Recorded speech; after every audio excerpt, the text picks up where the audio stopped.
La pluie tombait avec violence sur les pavés de Lyon, transformant les rues en miroirs sombres qui reflétaient les lumières vacillantes des réverbères. Chaque goutte semblait porter le poids du désespoir d'Amélie Moreau, qui courait à travers les ruelles étroites du vieux Lyon, son manteau noir trempé collant à sa silhouette frêle. Ses cheveux châtains, habituellement soigneusement coiffés en chignon, s'échappèrent de leur prison de pince, fouettant son visage pâle marqué par l'épuisement et l'angoisse.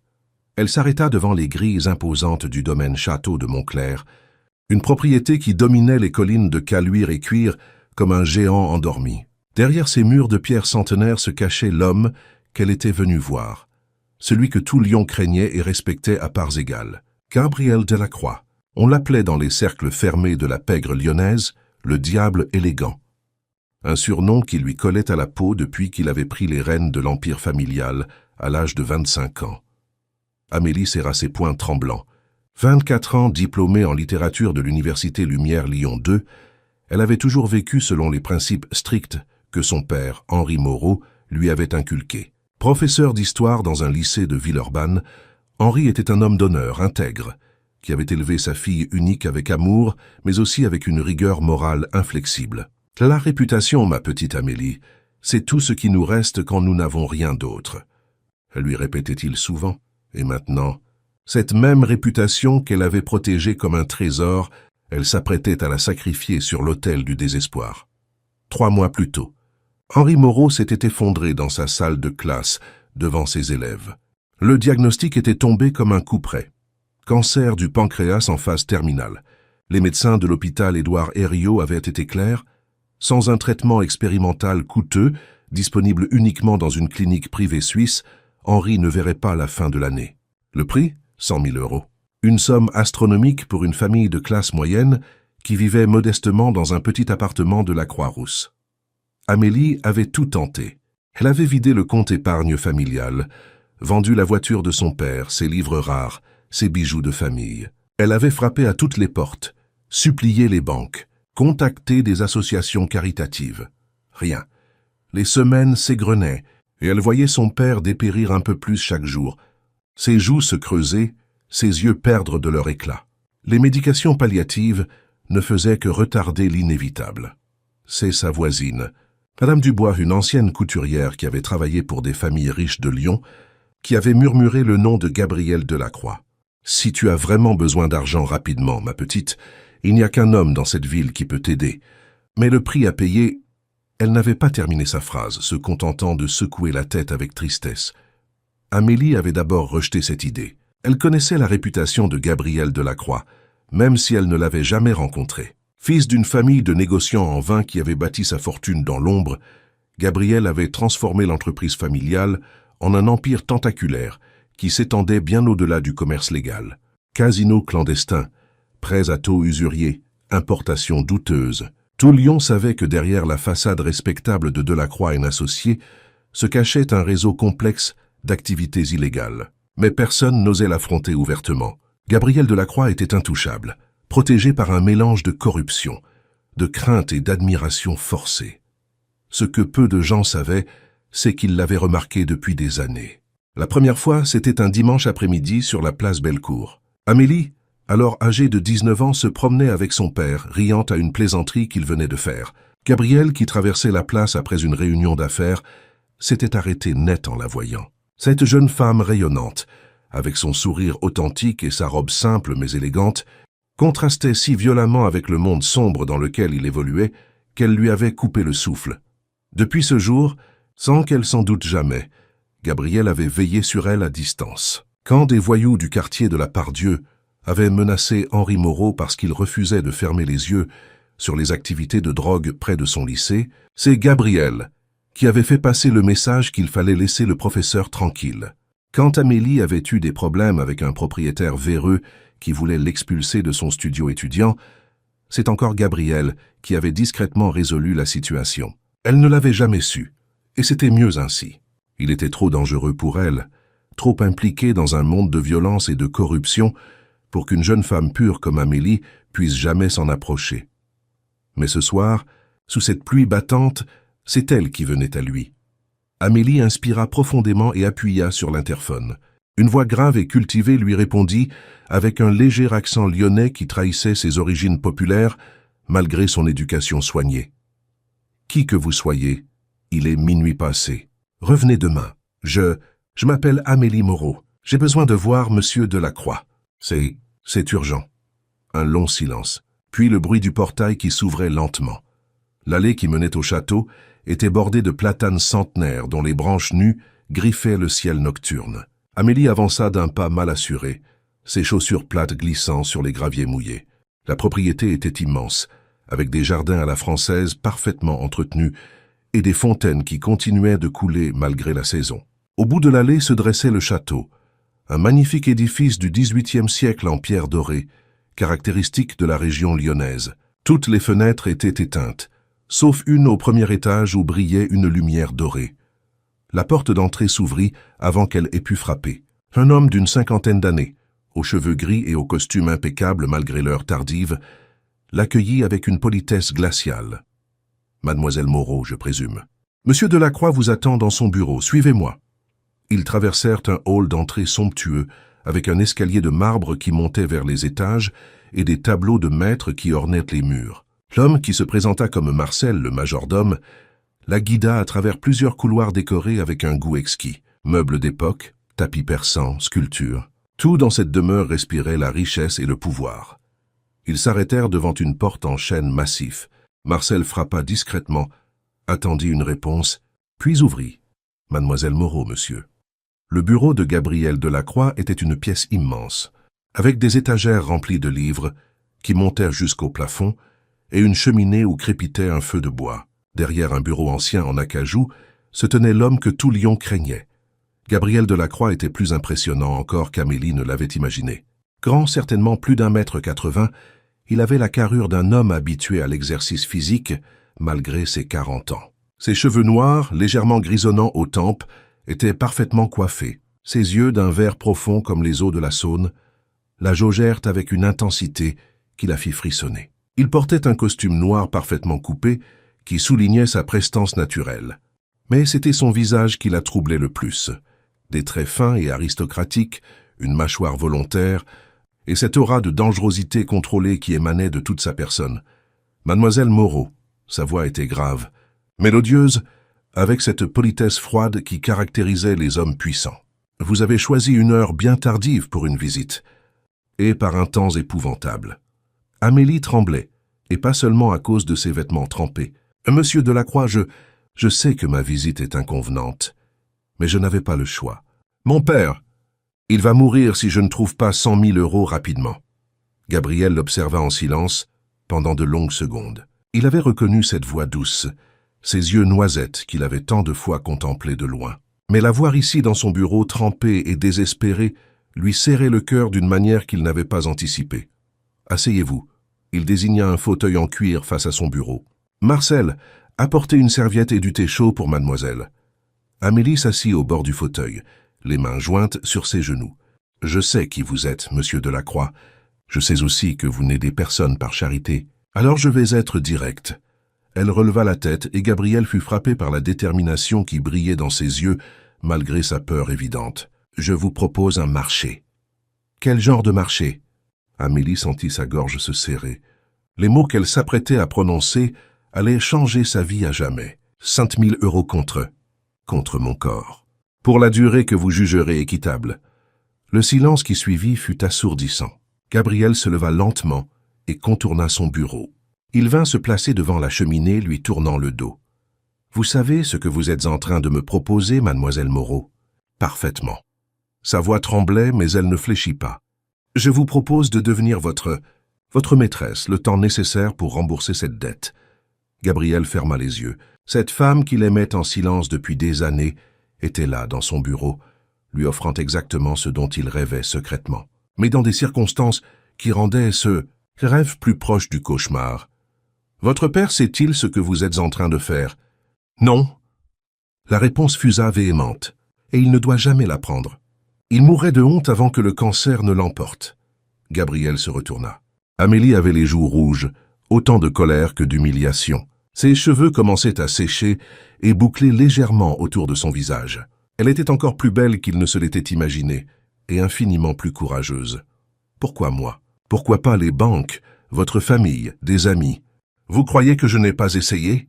Des larmes de frustration brillaient dans ses yeux. J'ai tout tenté. Les banques refusent un prêt sans garantie. Ma famille? Mon père et moi, nous n'avons personne d'autre. Mes grands-parents sont morts, ma mère également. Quant aux amis, elle eut un rire amer. Avec quel argent un professeur et sa fille pourraient-ils fréquenter des gens capables de prêter 100 000 euros? Marcel revint avec un plateau, servit le thé et tendit une serviette épaisse à Amélie. Elle le remercia d'un signe de tête et se sécha les cheveux, attendant que le majordome se retire avant de reprendre. Je sais que ma proposition doit vous paraître ridicule. Je ne suis personne. Je n'ai rien à offrir d'autre que... Elle s'interrompit, incapable de terminer sa phrase. Que votre virginité. Gabriel avait prononcé ces mots avec une douceur inattendue, sans aucune trace de moquerie. Amélie rougit violemment. Comment? Comment savez-vous? Votre réputation vous précède, mademoiselle Moreau. Tout Lyon sait que la fille d'Henri Moreau est une jeune femme exemplaire, intelligente et intouchée. Il y avait quelque chose d'étrange dans sa façon de parler d'elle, comme s'il la connaissait mieux qu'il ne devrait.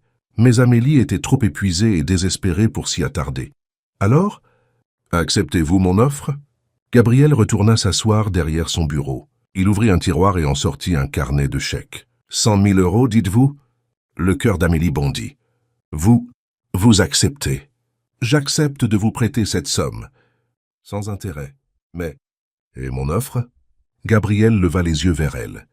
Votre offre est acceptée également. Considérez cela comme une garantie collatérale. Il se mit à rédiger le chèque de sa belle écriture régulière. Vous habiterez ici dans cette propriété jusqu'à ce que votre dette soit remboursée. Marcel vous montrera vos appartements. Vous aurez accès à toute la propriété, à l'exception de l'aile est qui abrite mes bureaux privés et mon laboratoire. Un chauffeur sera à votre disposition si vous souhaitez rendre visite à votre père. Amélie n'en croyait pas ses oreilles. C'est tout? Pour ce soir, oui. Gabriel détacha le chèque et le lui tendit. Demain, nous discuterons des termes plus précis de notre arrangement. Amélie prit le chèque d'une main tremblante. 100 000 euros. De quoi sauver son père. Elle sentit les larmes lui monter aux yeux. Merci. Merci infiniment, monsieur Delacroix. Je ne sais pas comment vous remercier. Vous me remercierez bientôt d'une manière très spécifique, mademoiselle Moreau. Sa voix avait pris une tonalité plus sombre, plus intime. Marcel va vous conduire à vos appartements. Demain matin, ma secrétaire, madame Rousseau, vous aidera avec les formalités bancaires pour ce chèque. Gabriel se leva et contourna à nouveau son bureau. Cette fois, il s'approcha d'Amélie, qui se leva instinctivement. Il était si proche qu'elle pouvait sentir son parfum, un mélange subtil de bergamote et de bois de santal. Une dernière chose, Amélie. C'était la première fois qu'il utilisait son prénom, et la façon dont il le prononça lui donna des frissons. À partir de maintenant, vous m'appartenez. Votre corps, votre temps, vos pensées, tout cela m'appartient jusqu'à ce que votre dette soit soldée. Est-ce bien clair? Amélie hocha la tête, hypnotisée par l'intensité de son regard. Bien, Marcel vous attend. Elle se dirigea vers la porte, mais sa voix l'arrêta. Amélie? Oui? Votre père sera sauvé. Vous avez ma parole. Cette nuit-là, dans la suite luxueuse qui lui avait été attribuée au 2e étage du château, Amélie ne parvint pas à dormir. Allongée dans un lit au drap de soie, face à une fenêtre qui donnait sur les jardins éclairés par la lune, elle repensait aux événements de la soirée. Elle avait réussi. Son père allait être sauvé. Mais à quel prix? Elle porta la main à son cou, là où Gabriel avait effleuré sa peau en lui retirant son manteau trempé. Ce simple contact avait provoqué en elle des sensations qu'elle n'avait jamais éprouvées. Une chaleur étrange, un trouble qu'elle ne comprenait pas. De l'autre côté du château, Gabriel se tenait debout devant la fenêtre de son bureau, un verre de cognac à la main. Il observait la fenêtre éclairée de la chambre d'Amélie et se demandait s'il n'était pas en train de commettre la plus grave erreur de sa vie. Il avait eu la femme qu'il désirait depuis des années entre ses mains, tremblante et vulnérable. Il aurait pu profiter de sa détresse, exiger immédiatement ce qu'elle lui offrait. Mais quelque chose en lui l'en avait empêché. Peut-être était-ce cette lueur de peur mêlée de courage dans ses yeux. Peut-être était-ce la façon dont elle avait relevé le menton malgré sa terreur, prête à se sacrifier pour sauver celui qu'elle aimait. Ou peut-être était-ce simplement qu'il l'aimait trop pour lui faire du mal, même si elle se livrait volontairement à lui. Gabriel vida son verre d'un trait. Demain commencerait le jeu le plus dangereux de sa vie. Un jeu où il risquait de perdre bien plus que de l'argent ou du pouvoir. Il risquait de perdre son âme ou de découvrir qu'il en avait encore une. Dans les semaines qui allaient suivre, Amélie découvrirait que Gabriel Delacroix était un homme bien plus complexe qu'elle ne l'avait imaginé. Derrière le masque du diable élégant se cachait une solitude profonde, des blessures anciennes et un amour secret qui couvait depuis des années. Mais elle découvrirait aussi que le monde dans lequel elle venait de pénétrer était plus dangereux qu'elle ne l'avait anticipé. Car quelque part dans Lyon, Isabelle de Montmorency, l'héritière d'une famille de banquiers lyonnais, apprenait par ses espions que Gabriel Delacroix venait d'installer une jeune femme dans sa propriété. Isabelle, qui se considérait comme la future épouse de Gabriel depuis leur accord familial conclu des années plus tôt, ne tolérerait pas cette humiliation. Et quand Isabelle de Montmorency ne tolérait pas quelque chose, les conséquences étaient toujours dramatiques. Le destin d'Amélie Moreau venait de basculer irrémédiablement. Elle qui avait voulu sauver une vie était sur le point de découvrir que certains sauvetages coûtent bien plus cher qu'on ne l'imagine, et que parfois se livrer au diable peut être le seul moyen de trouver le paradis. Le lendemain matin, Amélie fut réveillée par un rayon de soleil qui filtrait à travers les rideaux de soie ivoire de sa chambre. Pendant un instant de confusion, elle ne reconnut pas l'endroit où elle se trouvait. Le plafond orné de moulures dorées, les meubles d'époque, le parfum subtil de lavande qui imprégnait les draps. Puis la réalité la frappa comme une gifle. Elle était dans le château de Gabriel Delacroix. Elle lui appartenait désormais. Un coup discret à la porte la fit sursauter. « Entrez », dit-elle d'une voix encore rauque de sommeil. Une femme d'une quarantaine d'années entra portant un plateau du petit déjeuner. Elle avait des cheveux châtains tirés en chignon strict et des yeux bruns bienveillants derrière des lunettes à monture dorée. « Bonjour, mademoiselle Moreau. Je suis madame Rousseau, la secrétaire de monsieur Delacroix.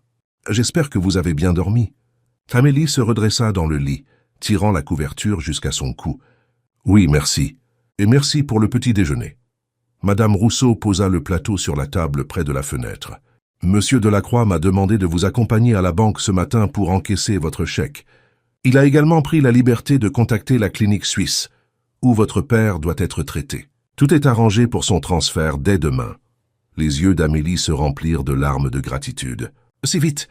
Mais comment a-t-il... Monsieur Delacroix a ses contacts partout en Europe, mademoiselle. Votre père sera pris en charge par les meilleurs spécialistes. Ne vous inquiétez de rien. » Après le départ de madame Rousseau, Amélie découvrit qu'une garde-robe complète l'attendait dans l'immense dressing de sa suite. Des robes de couturier parisien, des lingeries de soie, des chaussures italiennes. Tout était exactement à sa taille. Comment Gabriel pouvait-il connaître ses mesures avec une telle précision? Elle choisit une robe simple en laine noire, élégante mais sobre, et descendit au rez-de-chaussée. Marcel l'attendait dans le hall. « Monsieur Delacroix vous fait ses excuses, mademoiselle. Il a dû partir tôt pour une réunion d'affaires à Marseille. Il sera de retour ce soir et souhaite dîner avec vous à 20 h. » Le voyage à la banque se déroula sans encombre. Amélie encaissa le chèque et vira immédiatement la somme à la clinique suisse. En voyant les zéros s'afficher sur l'écran, elle réalisa pleinement l'ampleur de sa dette. 100 000 €. Combien de temps faudrait-il pour rembourser une telle somme avec son corps? L'après-midi, elle rendit visite à son père à l'hôpital Édouard Herriot. Henri Moreau dormait, amaigri mais paisible. Les médecins avaient confirmé que le transfert en Suisse aurait lieu le lendemain matin. « Papa », murmura-t-elle en prenant sa main froide dans les siennes, « je t'ai trouvé l'argent. Tu vas guérir, mais je ne pourrai pas t'expliquer comment. » Pas tout de suite. Henri ouvrit péniblement les yeux. « Ma petite Amélie, tu n'as pas fait de bêtises, j'espère. »« Non, papa, bien sûr que non. » Le mensonge lui brûla les lèvres. « Un mécène anonyme. Quelqu'un qui admire ton travail de professeur. » Henri sourit faiblement. « Il y a encore des âmes généreuses dans ce monde. Prends soin de toi, ma chérie, et ne t'inquiète pas pour moi. » De retour au château en fin d'après-midi, Amélie explora la propriété. Les jardins étaient magnifiques, même en cette saison automnale. Elle découvrit une bibliothèque immense remplie de livres rares, une salle de musique avec un piano à queue Steinway, et même une piscine intérieure chauffée. Chaque pièce témoignait d'un goût exquis et d'une richesse inouïe. Dans la bibliothèque, un détail attira son attention. Une section entière était consacrée à la littérature française classique, ses auteurs préférés. Racine, Corneille, Baudelaire. Comment Gabriel avait-il pu deviner ses goûts littéraires? Vous aimez la poésie? La voix grave la fit sursauter. Gabriel se tenait dans l'embrasure de la porte, élégant dans un costume gris anthracite. Ses cheveux étaient légèrement ébouriffés par le vent, lui donnant un air moins intimidant que la veille. Oui, beaucoup. J'ai fait mes études de littérature. Je sais. Il s'approcha d'elle et elle remarqua qu'il boitait très légèrement. Université Lumière Lyon 2, master en littérature française contemporaine, mention très bien. Votre mémoire portait sur l'évolution du personnage féminin dans la littérature française du XXe siècle. Un sujet passionnant. Amélie le regarda stupéfaite. Comment savez-vous tout cela? Gabriel prit un livre sur l'étagère, un recueil de Verlaine. Je me renseigne toujours sur mes associés. Vos associés? Le terme la fit frémir. Préférez-vous que je vous appelle ma maîtresse ou ma débitrice? Son ton était neutre, presque détaché, mais ses yeux verts ne quittaient pas son visage. Amélie détourna le regard. Associé me convient. Parfait. Alors, ma chère associée, il est temps d'établir les règles de notre arrangement. Il la guida vers le salon adjacent, une pièce somptueuse décorée dans les tons dorés et bordeaux. Ils s'assirent face à face, séparés par une table basse en marqueterie. Première règle, vous vivez ici jusqu'à ce que votre dette soit remboursée.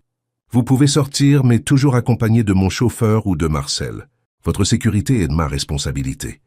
Combien de temps cela prendra-t-il? La question lui échappa malgré elle. Gabriel l'étudia longuement. Cela dépend de votre coopération. Deuxième règle, vous dînez avec moi chaque soir à 20h. Nous discuterons de votre journée, de vos lectures, de vos pensées. Je veux vous connaître, Amélie. La façon dont il prononçait son prénom la troublait toujours autant. Troisième règle, vous porterez les vêtements que j'ai choisis pour vous. Ils vous vont à ravir. Comment connaissez-vous ma taille? Un sourire énigmatique étira ses lèvres. J'ai l'œil pour ce genre de détails. Quatrième règle, vous ne devez jamais mentir. Je déteste les mensonges plus que tout au monde. Amélie pensa à son père, à qui elle avait menti quelques heures plus tôt. Et si la vérité peut blesser? La vérité blesse moins que la découverte d'un mensonge. Croyez-moi. Il y avait une douleur ancienne dans sa voix qui intrigua Amélie. Cinquième et dernière règle pour le moment. Quand je vous appellerai dans mes appartements privés, vous viendrez immédiatement. Peu importe l'heure, peu importe ce que vous faites. Le cœur d'Amélie s'accéléra. Et que se passera-t-il dans vos appartements? Cela dépendra de mon humeur. Sa voix s'était faite plus grave, plus intime. Parfois, nous parlerons. Parfois, nous boirons un verre. Et parfois, il laissa la phrase en suspens, laissant l'imagination d'Amélie combler les blancs. « J'ai compris », murmura-t-elle. « Bien, maintenant, allons dîner.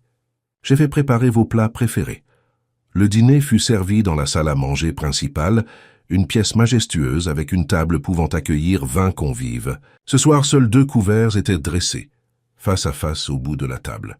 Des bougies éclairaient la pièce d'une lumière dorée et intime. Gabriel n'avait pas menti. Le menu était composé de tous ses plats favoris. Velouté de châtaigne, filet de bœuf au cèpe, tarte tatin. Comment pouvait-il connaître ses goûts culinaires? « Vous me surveillez depuis longtemps ?» demanda-t-elle en goûtant le velouté parfaitement assaisonné. « Vous surveiller est un bien grand mot. » Gabriel but une gorgée de son vin, un Châteauneuf du Pape de 1998. « Disons que je m'intéresse à vous depuis quelques années. »« Pourquoi ?» Gabriel posa son verre et la regarda intensément. « Parce que vous êtes tout ce que je ne suis pas, Amélie. Pure, innocente, généreuse. Vous êtes comme un rayon de soleil dans mon monde d'ombre. Vous me connaissez à peine. Détrompez-vous. Je sais que vous donnez des cours de soutien gratuits aux enfants de votre quartier. Je sais que vous avez vendu vos bijoux de famille pour payer les médicaments de votre père avant même qu'il ne tombe gravement malade. Je sais que vous refusez systématiquement les avances des hommes parce que vous attendez le grand amour. » Il marqua une pause. « Je sais aussi que vous lisez jusqu'à tard dans la nuit, que vous adorez les films de Truffaut et que vous pleurez à chaque fois que vous entendez « La vie en rose » d'Édith Piaf. » Amélie était bouche bée. « C'est de l'espionnage.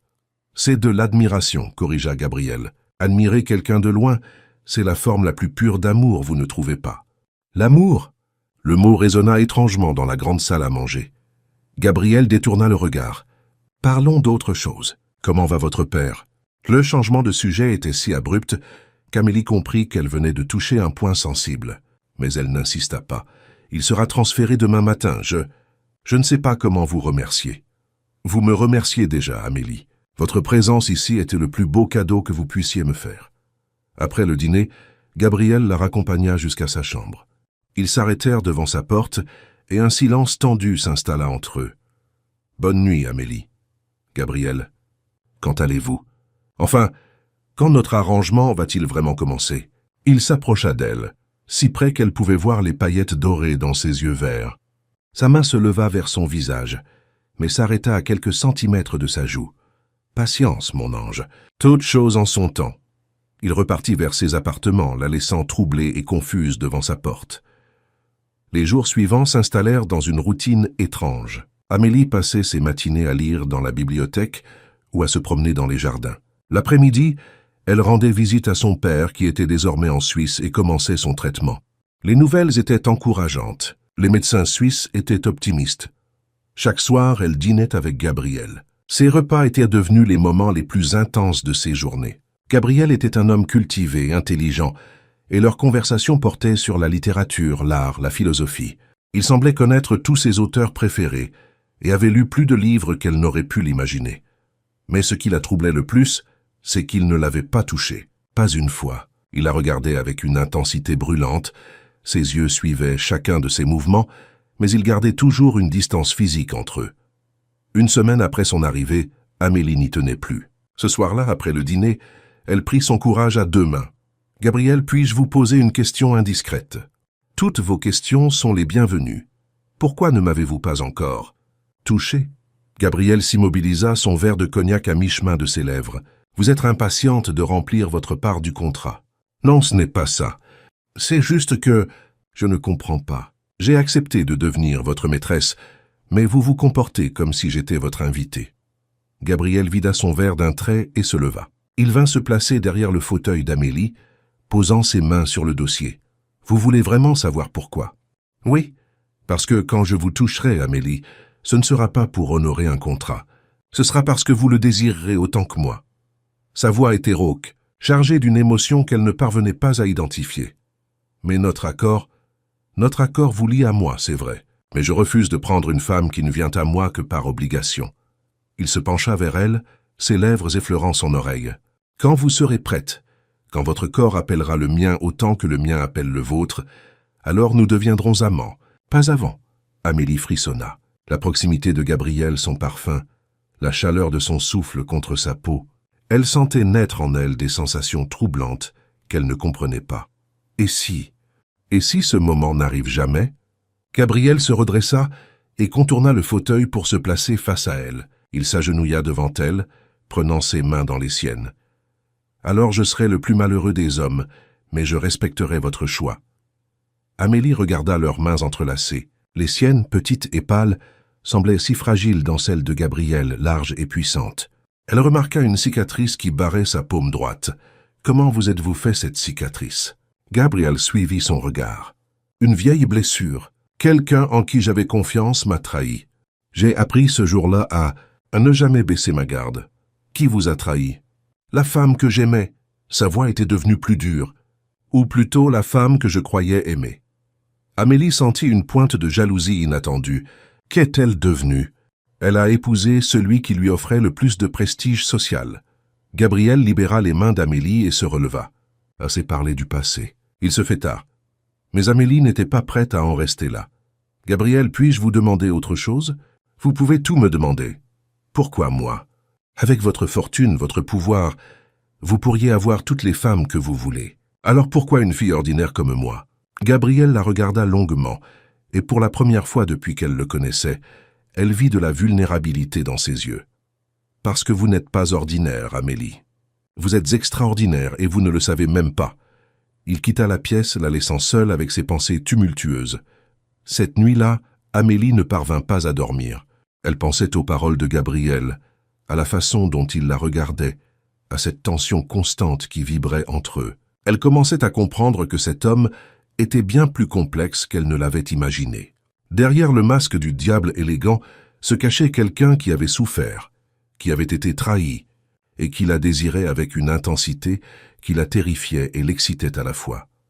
Mais elle ne savait pas encore qu'à l'autre bout de Lyon, Dans l'hôtel particulier de la famille de Montmorency, Isabelle était en train de planifier sa revanche. Isabelle de Montmorency était une femme de 32 ans, héritière d'une fortune bancaire considérable, belle à la manière froide des aristocrates, avec ses cheveux blonds platine toujours parfaitement coiffés et ses yeux bleus comme la glace. Elle avait toujours considéré Gabriel Delacroix comme sa propriété future.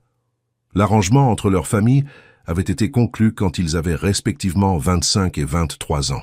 Un mariage d'intérêt qui unirait la finance et le commerce, la respectabilité et le pouvoir occulte. Gabriel n'avait jamais officiellement accepté, mais il n'avait jamais refusé non plus. Pour Isabelle, c'était suffisant. « Madame, dit son majordome en entrant dans son salon, les informations que vous avez demandées. » Isabelle prit la chemise cartonnée et l'ouvrit. Photos, rapport de surveillance historique familiale. Tout y était sur Amélie Moreau. Intéressant, murmura-t-elle en étudiant une photo d'Amélie sortant de l'hôpital. Une petite bourgeoise sans le sou qui joue les héroïnes pour sauver papa. Comme c'est touchant. Elle tourna les pages, découvrant l'étendue de l'enquête. Son père est en Suisse, traitement financé par Gabriel, bien sûr. Cette petite garce a réussi à l'attendrir. Isabelle referma la chemise d'un geste sec. Très bien. Si Gabriel veut jouer au sauveur avec cette petite souris, nous allons voir combien de temps cela va durer. Elle décrocha son téléphone et composa un numéro. Docteur Moreau, Isabelle de Montmorency à l'appareil. J'aimerais vous rencontrer concernant votre fille. J'ai quelque chose d'important à vous dire sur l'homme qui finance votre traitement. De son côté, Gabriel n'était pas au courant de cette conversation. Il passait ses nuits debout dans son bureau, à regarder les fenêtres de la chambre d'Amélie. Il était en train de vivre l'un des plus grands défis de sa vie. Avoir enfin la femme qu'il désirait depuis des années sous son toit, disponible selon les termes de leur accord, et être incapable de la toucher, parce qu'il voulait plus qu'un simple arrangement charnel. Il voulait son cœur. Il voulait qu'elle l'aime comme il l'aimait. Mais Gabriel Delacroix, habitué à prendre ce qu'il voulait par la force ou la ruse, découvrait que l'amour ne se commandait pas, et que parfois les victoires les plus importantes sont celles qu'on remporte sur soi-même. Le lendemain matin apporterait de nouveaux défis, car Henri Moreau, depuis sa clinique suisse, venait de recevoir un visiteur imprévu qui allait tout changer. Dans la clinique UP de Genève, Henri Moreau observait les montagnes enneigées par la fenêtre de sa chambre privée. 2 semaines de traitement avaient déjà apporté des résultats encourageants. Les médecins parlaient de rémission possible, de nouvelles chances. Il pensait à sa fille, à ce mystérieux mécène qui avait rendu tout cela possible quand on frappa à sa porte. « Entrez », dit-il en s'attendant à voir l'une des infirmières. Une femme élégante dans la trentaine fit son apparition. Vêtue d'un tailleur Chanel beige et portant un sac Hermès, elle dégageait cette assurance froide, propre à l'aristocratie financière. Ses cheveux blonds platine étaient tirés en chignon strict et ses yeux bleus perçants jaugeaient Henri avec une intensité déplaisante. « Monsieur Moreau, je suis Isabelle de Montmorency. J'espère que je ne vous dérange pas. » Henri fronça les sourcils. « Je ne vous connais pas, madame. Comment êtes-vous entrée ? » « J'ai mes entrées partout, monsieur Moreau. » Elle prit une chaise et s'assit sans y être invitée. « Je suis venu vous parler de votre fille Amélie et de l'homme qui finance votre traitement. » Le cœur d'Henri se serra. « Que voulez-vous dire ? Votre fille vous a-t-elle dit qui était ce généreux mécène ?» Isabelle sortit une photo de son sac et la posa sur la table de chevet.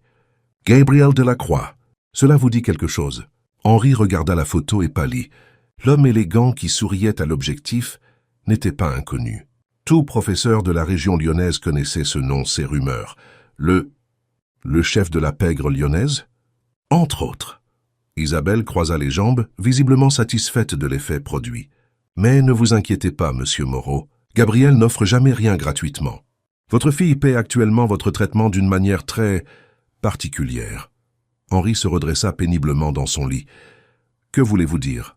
Oh, votre petite Amélie si pure vit désormais dans le château de Gabriel. Elle a devenu sa maîtresse pour rembourser les 100 000 € de votre traitement. Isabelle savoura chaque mot. Elle s'est vendue, monsieur Moreau, pour vous sauver. Le vieil homme sentit le monde s'effondrer autour de lui. Non, Amélie ne ferait jamais. Elle m'a dit qu'il s'agissait d'un mécène anonyme. Votre fille est courageuse, je lui accorde cela. Mais naïve. Gabriel Delacroix est un homme dangereux qui détruit tout ce qu'il touche. Isabelle se pencha vers lui. Je peux l'aider, monsieur Moreau. Je peux la libérer de cet arrangement sordide. Comment ? en convainquant votre fille de quitter Gabriel avant qu'il ne soit trop tard, avant qu'elle ne soit souillée définitivement par ce monde de violence et de corruption. Henri ferma les yeux, accablé par la culpabilité. Sa petite fille, sa pure Amélie, sacrifice pour le sauver. Que voulez-vous que je fasse? Isabelle sourit, un sourire froid comme l'acier. Rien du tout.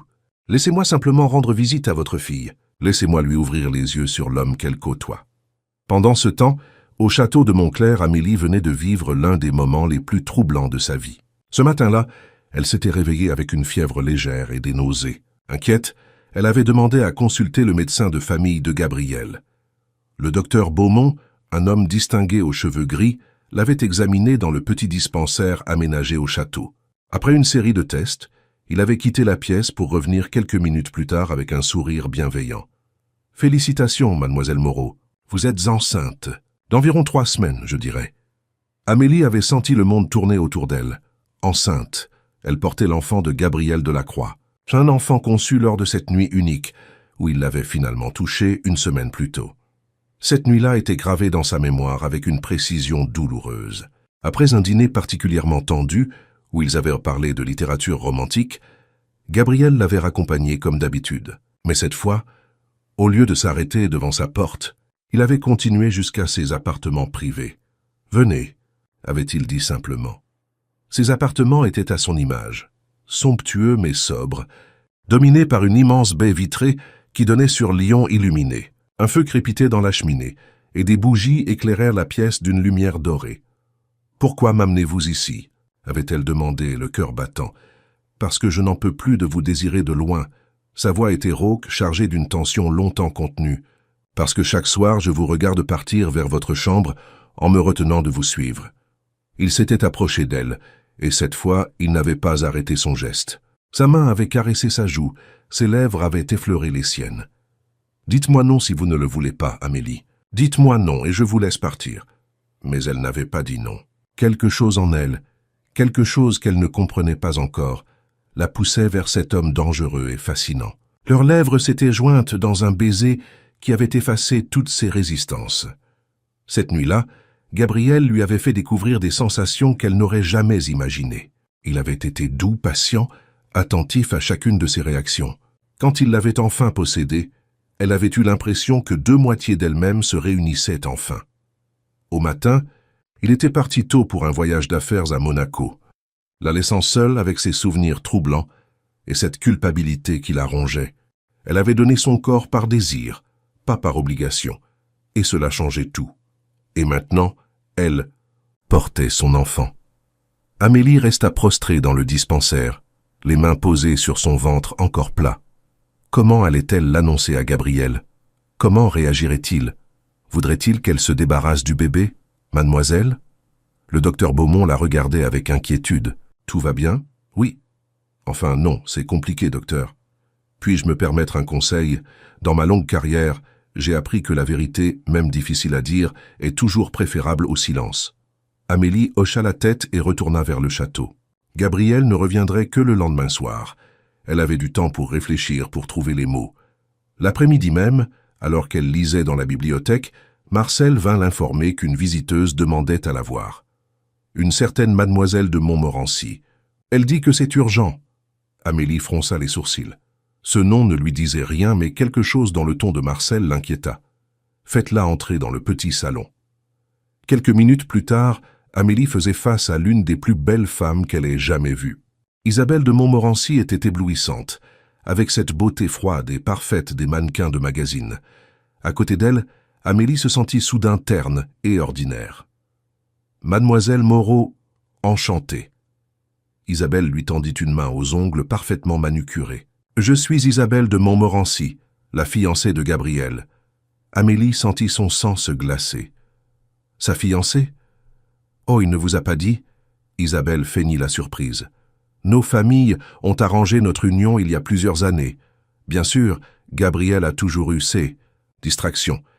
Mais nous avons prévu de nous marier au printemps.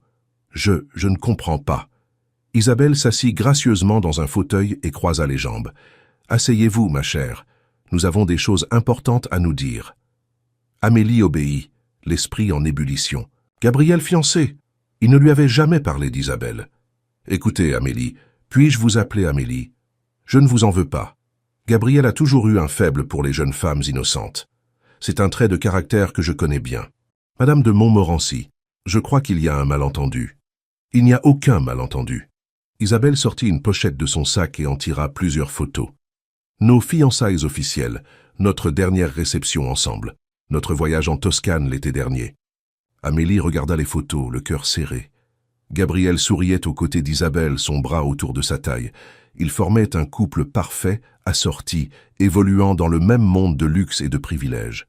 Vous êtes très jolie, Amélie, et je comprends l'attrait que vous pouvez exercer sur un homme comme Gabriel, mais vous devez comprendre que vous n'êtes qu'une passade, une distraction avant qu'il n'honore ses engagements familiaux. Il ne m'a jamais dit qu'il était fiancé, murmura Amélie. Bien sûr que non. Les hommes de sa trempe ne compliquent jamais les choses avec leur maîtresse. Isabelle se pencha vers elle. « Mais je ne suis pas venue ici pour vous faire de la peine. Au contraire, je veux vous aider. »« M'aider ? Gabriel vous a-t-il dit qu'il vous aimait ?» Amélie secoua la tête, incapable de mentir. « Il vous désire, c'est évident. Mais l'amour, Gabriel Delacroix n'aime que le pouvoir et l'argent. Les femmes ne sont pour lui que des trophées ou des outils. Vous vous trompez. » Amélie retrouva enfin sa voix. « Gabriel n'est pas comme ça. » Isabelle rit, un rire cristallin et cruel. « Ma pauvre petite, vous croyez le connaître? Savez-vous comment il a bâti son empire? Savez-vous combien d'hommes ont disparu parce qu'ils s'opposaient à lui? Je ne vous crois pas. Demandez-lui ce qui est arrivé à Pierre Rousseau, l'ancien associé de son père. Demandez-lui pourquoi la famille Mercier a quitté Lyon du jour au lendemain en 2018. Demandez-lui combien d'entreprises ont fait faillite parce qu'elles refusaient de payer sa protection. » Chaque mot d'Isabelle était comme un coup de poignard. Amélie connaissait la réputation de Gabriel, mais entendre ces détails précis la troublait profondément. « Mais je ne suis pas venue pour vous parler du passé de Gabriel. » Isabelle rangea les photos dans son sac. « Je suis venue vous proposer une solution. » « Quelle solution? Votre père va mieux, n'est-ce pas?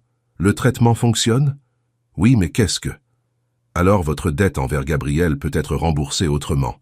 Ma famille possède des banques dans toute l'Europe. Je peux arranger un prêt pour couvrir les frais médicaux de votre père. Vous pourrez rembourser Gabriel et quitter cette vie qui ne vous convient pas. » Amélie la regarda méfiante. « Pourquoi feriez-vous cela? » « Parce que je veux épouser Gabriel sans que des complications viennent perturber nos projets. » Isabelle se leva. « Et parce que vous méritez mieux qu'être la maîtresse d'un homme qui ne vous aimera jamais. J'ai besoin de réfléchir. » « Bien sûr. Mais ne réfléchissez pas trop longtemps, ma chère. » Gabriel se lasse vite de ses jouets. Isabelle se dirigea vers la porte, puis se retourna. « Oh, et Amélie, si vous pensiez que porter son enfant changerait quelque chose, détrompez-vous. Gabriel n'a que faire des bâtards. » Amélie sursauta. Comment Isabelle pouvait-elle savoir pour sa grossesse? Comment? Le docteur Beaumont est un vieil ami de la famille. Il était inquiet pour vous et a pensé que j'aimerais être mise au courant. Isabelle sourit froidement. Ne vous en faites pas, votre secret est en sécurité avec moi, pour l'instant. Après le départ d'Isabelle, Amélie resta prostrée dans le salon, l'esprit en chaos. Tout ce en quoi elle commençait à croire s'effondrait. Gabriel était fiancé. Il ne lui avait jamais parlé d'amour. Et maintenant, elle portait son enfant. Un enfant qu'il considérerait peut-être comme un fardeau. Elle monta dans sa chambre et s'allongea sur son lit, une main posée sur son ventre. Que devait-elle faire? Fuir avec l'aide d'Isabelle? Affronter Gabriel? Lui dire la vérité pour sa grossesse? Le soir même, alors qu'elle dînait seule dans la grande salle à manger, Marcel vint lui apporter un message. « Monsieur Delacroix a téléphoné. Il rentrera plus tôt que prévu. Il sera là demain matin et souhaite vous voir dès son arrivée. » Cette nuit-là, Amélie ne dormit pas. Elle tourna et retourna les paroles d'Isabelle dans sa tête, cherchant à démêler le vrai du faux. Gabriel était-il vraiment l'homme qu'elle commençait à aimer, ou le monstre que décrivait Isabelle? Au matin, elle se prépara avec soin, choisissant une robe bleue qui mettait en valeur ses yeux. Si elle devait affronter Gabriel, si elle devait lui révéler sa grossesse et exiger la vérité sur Isabelle, elle voulait être à son avantage. Gabriel arriva vers 10 heures et Amélie l'entendit depuis sa chambre. Sa voix grave résonnait dans le hall donnant des instructions à Marcel. Quelques minutes plus tard, on frappa à sa porte. « Amélie, pouvez-vous venir dans mon bureau ?» Elle descendit, le cœur battant. Gabriel l'attendait derrière son bureau, plus séduisant que jamais dans son costume sombre. Mais quelque chose dans son expression l'a mis mal à l'aise. Il semblait tendu, préoccupé. « Asseyez-vous » dit-il sans préambule. Elle prit place, dans le fauteuil face à lui, notant qu'il ne venait pas l'embrasser comme il l'avait fait avant son départ. « J'ai eu une conversation intéressante hier soir, commença-t-il, avec le docteur Beaumont. » Le sang d'Amélie se glaça. Il savait. Il était inquiet pour vous. Il pensait que j'avais le droit de savoir que vous portiez mon enfant, Gabriel. Se leva et contourna son bureau, mais cette fois, au lieu de s'approcher d'elle, il se dirigea vers la fenêtre. « Vous aviez l'intention de me le dire ?»« Oui, murmura-t-elle. Je voulais attendre votre retour. Et qu'aviez-vous prévu de faire? Exiger que j'épouse la mère de mon enfant? Utiliser cette grossesse pour vous assurer une place permanente? » « Dans ma vie ?» La dureté de sa voix la blessa profondément. « Non, ce n'est pas du tout ça. »« Vraiment ?» Il se retourna et elle vit une colère froide dans ses yeux verts. « Alors expliquez-moi pourquoi vous avez reçu Isabelle de Montmorency hier et pourquoi vous avez discuté de votre grossesse avec elle. » Amélie pâlit. « Comment savez-vous ça ?»« Marcel m'informe de tout ce qui se passe dans cette maison. »« Alors, que vous a-t-elle proposé? De l'argent pour disparaître? Une nouvelle identité? Ou peut-être de garder l'enfant en échange d'une pension? Elle m'a dit que vous étiez fiancé. » Les mots sortirent dans un souffle. Gabriel s'immobilisa. « Qu'est-ce qu'elle vous a dit exactement? Quelle était votre fiancée? Que vous alliez vous marier au printemps? Qu'elle avait des photos ?» Amélie sentit les larmes lui monter aux yeux. « Est-ce que c'est vrai, Gabriel? Êtes-vous fiancé ?» Le silence qui suivit fut assourdissant. Gabriel retourna s'asseoir, passant une main dans ses cheveux. « C'est compliqué. »« Compliqué comment? On est fiancé ou on ne l'est pas. » Nos familles ont effectivement conclu un accord il y a des années, mais je n'ai jamais accepté officiellement. Mais vous ne l'avez jamais refusé non plus. Amélie se leva, tremblante de colère et de douleur. Vous m'avez fait l'amour en sachant que vous en épouseriez une autre. Amélie, écoutez-moi. Non, j'en ai assez d'écouter. J'en ai assez d'être manipulée par tout le monde. Elle se dirigea vers la porte. Isabelle avait raison. Je ne suis qu'une distraction pour vous. Amélie, ne partez pas. Mais elle était déjà sortie, claquant la porte derrière elle. Elle monta dans sa chambre et commença à faire ses bagages avec des gestes frénétiques. Elle avait été une idiote de croire qu'un homme comme Gabriel Delacroix pouvait l'aimer. Elle n'était qu'une fille ordinaire qui s'était vendue pour sauver son père, et maintenant, elle payait le prix de sa naïveté. Gabriel la suivit et entra dans sa chambre sans frapper. « Que faites-vous ?»« Je pars. » Elle fourra ses vêtements dans une valise sans les plier. « Je trouverai un moyen de vous rembourser. »« Vous ne pouvez pas partir. Regardez-moi bien. » Elle se retourna, les yeux brillants de larmes. « Notre accord stipulait que je devais rester jusqu'à ce que ma dette soit remboursée. Eh bien, je préfère mourir que de rester une minute de plus dans cette maison. » Gabriel s'approcha d'elle et referma la valise d'un geste sec. « Vous portez mon enfant. Vous ne partirez nulle part. »« Votre enfant ?» Elle a eu un rire amer. « D'après Isabelle, vous n'avez que faire des bâtards. » L'expression de Gabriel se durcit dangereusement. « Isabelle a dit ça? Entre autres choses. Elle m'a aussi parlé de vos méthodes d'affaires. Des gens qui disparaissent quand ils vous déplaisent. Des familles qui fuient Lyon du jour au lendemain. Et vous l'avez cru? Pourquoi mentira-t-elle? Qu'est-ce qu'elle aurait à y gagner? » Gabriel la regarda longuement, et pour la première fois depuis qu'elle le connaissait, elle vit de la vraie douleur dans ses yeux. « Vous voulez vraiment savoir qui je suis, Amélie? Vous voulez connaître la vérité sur mes affaires, sur mon passé, sur Isabelle? Oui, alors asseyez-vous, et préparez-vous à entendre des choses qui risquent de vous faire encore plus mal que les mensonges d'Isabelle. » Amélie s'assit lentement sur le bord du lit, croisant les bras sur sa poitrine, comme pour se protéger. Gabriel resta debout près de la fenêtre, le regard perdu vers les jardins du château. Le silence s'étira entre eux, lourd de non-dits et de douleur. « Mon père n'était pas qu'un simple négociant en vin », commença Gabriel d'une voix grave. Pierre Delacroix dirigeait l'un des réseaux les plus puissants de la région Rhône-Alpes, pas la pègre vulgaire qu'on imagine, mais une organisation sophistiquée qui gérait les intérêts de familles influentes. Prêt, investissement, protection. Un monde parallèle où l'argent sale devenait propre. Il se tourna vers elle, et Amélie fut frappée par la lassitude qui marquait son visage. J'ai grandi dans ce milieu, Amélie. À 15 ans, je savais déjà distinguer un fusil d'assaut d'un pistolet automatique. À 18 ans, j'avais assisté à ma première exécution. Mon père disait que c'était nécessaire pour ma formation. Amélie sentit son estomac se nouer. « Gabriel, laissez-moi finir. » Il s'approcha d'elle, s'agenouillant devant le lit pour être à sa hauteur. Quand j'ai eu 25 ans, mon père a été assassiné par un rival qui voulait prendre le contrôle de ses affaires. Du jour au lendemain, je me suis retrouvé à la tête d'un empire que je ne voulais pas diriger. Alors pourquoi l'avez-vous fait? Parce que si je n'avais pas pris la succession, une guerre aurait éclaté. Nos hommes auraient été massacrés, nos familles menacées. J'ai repris les affaires de mon père pour protéger ceux qui dépendaient de nous. Gabriel se releva et retourna vers la fenêtre. Mais j'ai fait les choses différemment. Plus de meurtres inutiles, plus d'intimidation gratuite. J'ai modernisé l'organisation, investi dans des entreprises légales, blanchi progressivement l'argent sale. En 10 ans, j'ai transformé un réseau criminel en un empire commercial presque respectable. Presque, et il reste encore des zones grises.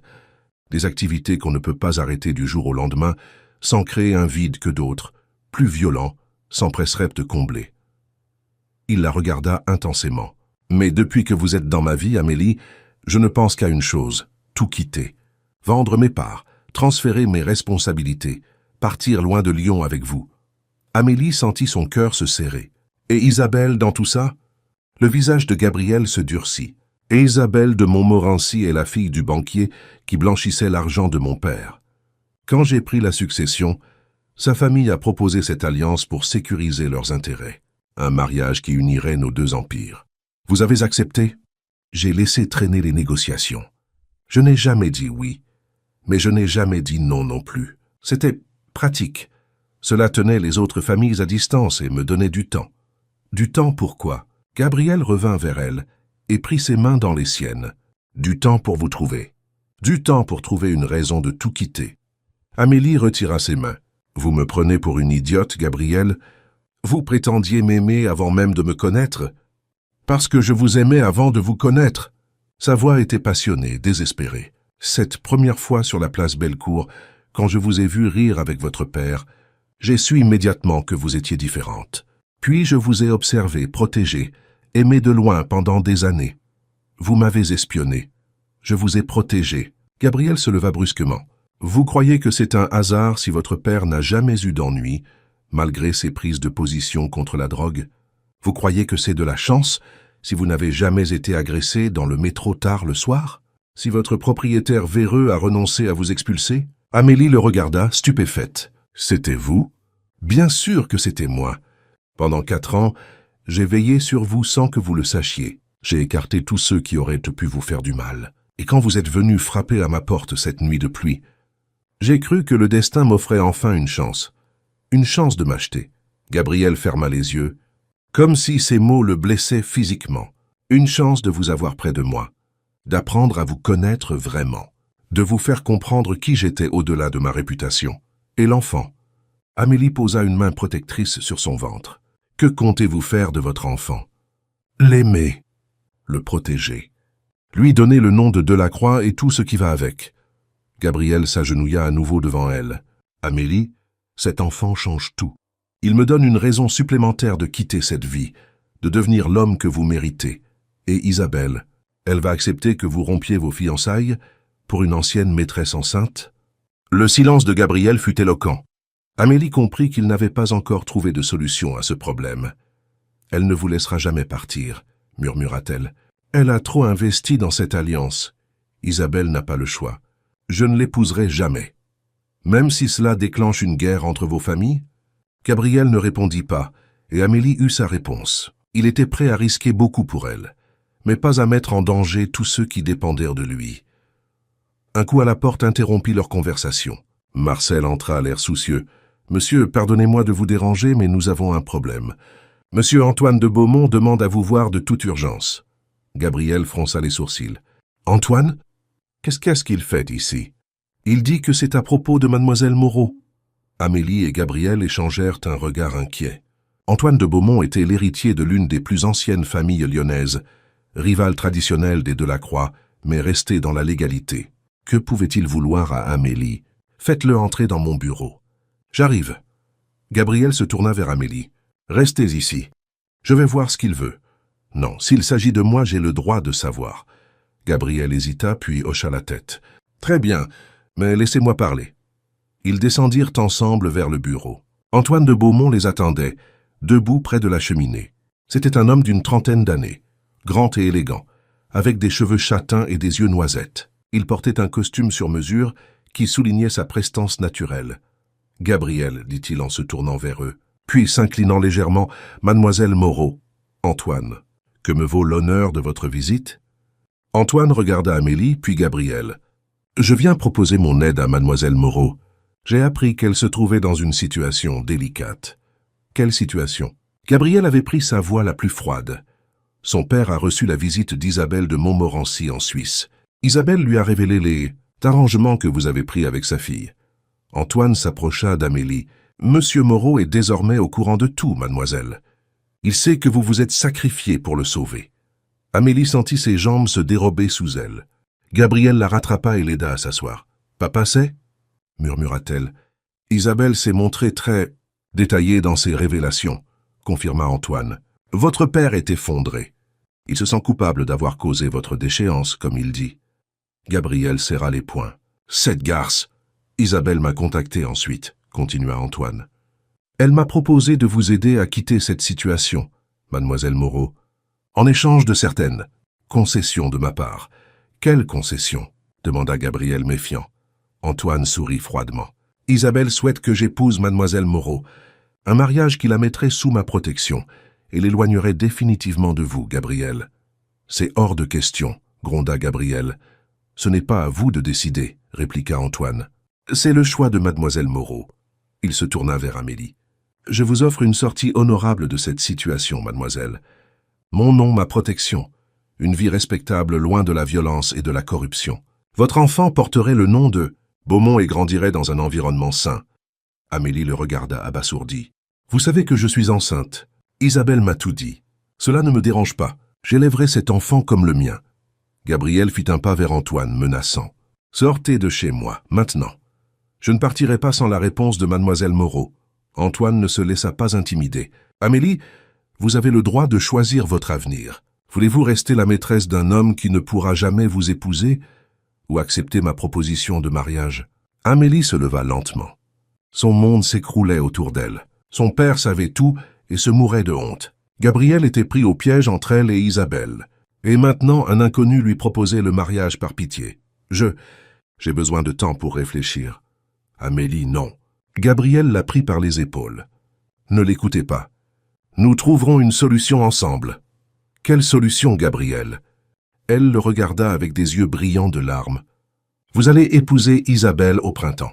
Moi, je vais accoucher d'un enfant illégitime qui portera le nom de Delacroix comme un fardeau. Mon père va mourir de honte et votre empire risque de s'effondrer à cause de moi. Rien de tout cela n'arrivera. Je vous le promets.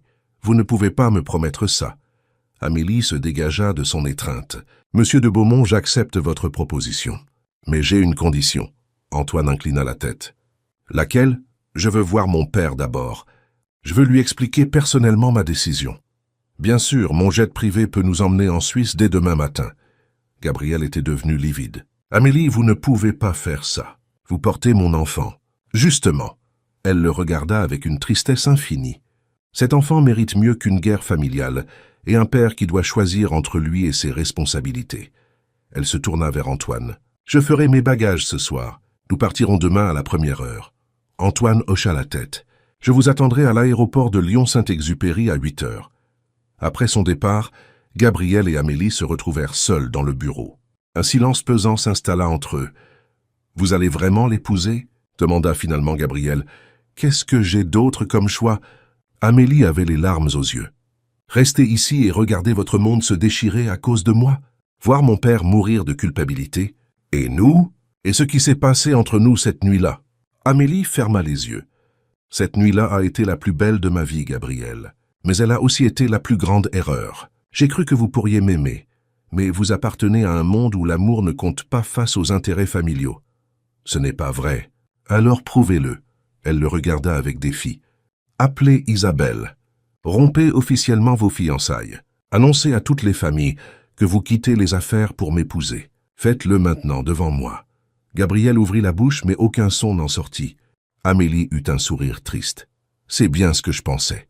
Vous n'êtes pas prêt à tout sacrifier pour moi, et je ne peux pas vous en vouloir. Vous avez des responsabilités que je ne comprends même pas. Elle se dirigea vers la porte, puis se retourna une dernière fois. Sachez que je vous aimerai toujours, Gabriel Delacroix, mais aimer quelqu'un, c'est parfois savoir le laisser partir. Cette nuit-là fut la plus longue de la vie de Gabriel. Il arpenta son bureau comme un fauve en cage, se versant verre sur verre sans parvenir à anesthésier sa douleur. Vers 3 heures du matin, il prit une décision qui allait changer le cours des événements. Il décrocha son téléphone et composa un numéro. « Isabelle ?» « C'est Gabriel. Il faut qu'on parle. Maintenant. » 1 heure plus tard, Isabelle de Montmorency faisait son entrée dans le bureau de Gabriel. Elle portait un manteau de fourrure blanche et un sourire triomphant. « Mon cher Gabriel, vous avez enfin retrouvé la raison ? Asseyez-vous, Isabelle. Et écoutez-moi bien. » Elle prit place face à lui, croisant élégamment les jambes. « Je vous écoute. Amélie Moreau va partir demain matin. Elle va épouser Antoine de Beaumont. » « Excellent. J'ai toujours dit que cette petite était plus intelligente qu'elle n'en avait l'air. » Gabriel se leva et se planta devant elle. « Vous avez manipulé son père. Vous avez révélé sa grossesse à Antoine. Vous avez orchestré tout cela pour me forcer la main. Et alors, c'était nécessaire. Cette fille vous rendait faible, Gabriel. Un homme comme vous ne peut pas se permettre de faiblir. Un homme comme moi, » Gabriel eut un rire amer. « Vous savez ce que je suis vraiment, Isabelle ? Un homme qui a passé 15 ans à construire un empire qu'il déteste, à diriger des hommes qu'il méprise, à s'allier avec des familles corrompues comme la vôtre. Gabriel, vous déraisonnez. Au contraire, je n'ai jamais été aussi lucide. » Il s'approcha d'elle, et pour la première fois, Isabelle vit quelque chose de dangereux dans ses yeux. « Vous voulez m'épouser, Isabelle ? Vous voulez unir nos empires ? Parfait. Mais sachez que le jour de notre mariage sera le dernier jour où vous aurez un quelconque pouvoir sur moi. » « Qu'est-ce que vous voulez dire ?» Gabriel ouvrit un tiroir de son bureau et en sortit une enveloppe épaisse. « Voici les preuves de toutes les activités illégales de votre famille depuis 20 ans. Blanchiment d'argent, corruption, évasion fiscale. De quoi envoyer votre père en prison pour le reste de sa vie. » Isabelle pâlit. « Vous n'oseriez pas. »« Aussi j'oserais. Et je le ferai si vous tentez quoi que ce soit contre Amélie ou son enfant. » Gabriel rangea l'enveloppe. « Considérez cela comme ma police d'assurance. Vous pouvez m'épouser, Isabelle, mais vous ne me contrôlerez jamais. Vous êtes fou. Notre alliance. Notre alliance survivra parce qu'elle est nécessaire aux 2 familles, mais elle se fera selon mes conditions. » Gabriel retourna s'asseoir. « Première condition. Vous ne vous approchez plus jamais d'Amélie Moreau ou de son père. Deuxième condition. Si elle a besoin d'aide, financière ou autre, vous veillerez personnellement à ce qu'elle l'obtienne. Troisième condition. Son enfant sera sous ma protection, qu'il porte mon nom ou celui de Beaumont. » Isabelle le regarda avec une haine froide. « Et si je refuse ? Alors je publie ces documents demain matin. Je romps notre accord et je déclare la guerre à votre famille. » Gabriel sourit, un sourire qui ne montait pas jusqu'à ses yeux. « À vous de voir, ma chère fiancée. » Isabelle se leva dignement. « Vous le regretterez, Gabriel. Un jour, vous regretterez de m'avoir humilié. Peut-être. Mais ce jour-là, Amélie sera en sécurité. Et c'est tout ce qui m'importe. » Après le départ d'Isabelle, Gabriel monta au 2e étage. La chambre d'Amélie était plongée dans l'obscurité, mais il vit de la lumière sous la porte. Elle ne dormait pas non plus. Il hésita un instant, puis frappa doucement. « Entrez. » Amélie était assise près de la fenêtre, encore habillée, une valise ouverte sur le lit. Elle avait pleuré, ses yeux étaient rouges et gonflés. « Je ne voulais pas que vous partiez sans que nous ayons parlé une dernière fois. » dit Gabriel. « Il n'y a plus rien à dire, Gabriel. Ma décision est prise. » Il s'approcha d'elle et s'agenouilla comme il l'avait déjà fait tant de fois. « Amélie, regardez-moi. » Elle tourna ses yeux noisettes vers lui, et Gabriel sentit son cœur se briser. « Je veux que vous sachiez que ces quelques semaines avec vous ont été les plus belles de ma vie. Vous m'avez fait découvrir qui je pouvais être quand j'étais avec vous. Un homme meilleur, plus doux, capable d'aimer sans calculer. » « Gabriel, laissez-moi finir. » Il prit ses mains dans les siennes. Épousez Antoine si c'est ce qui vous rendra heureuse. Mais sachez que quoi qu'il arrive, où que vous soyez, je veillerai sur vous et sur notre enfant. Toujours. Notre enfant ne sera pas votre problème. Il sera toujours mon enfant, Amélie. Et vous serez toujours la femme que j'aime. Gabriel porta ses mains à ses lèvres et les embrassa tendrement. Si un jour vous avez besoin de moi, si un jour vous voulez revenir, je serai là. Peu importe le temps qui aura passé, peu importe les circonstances.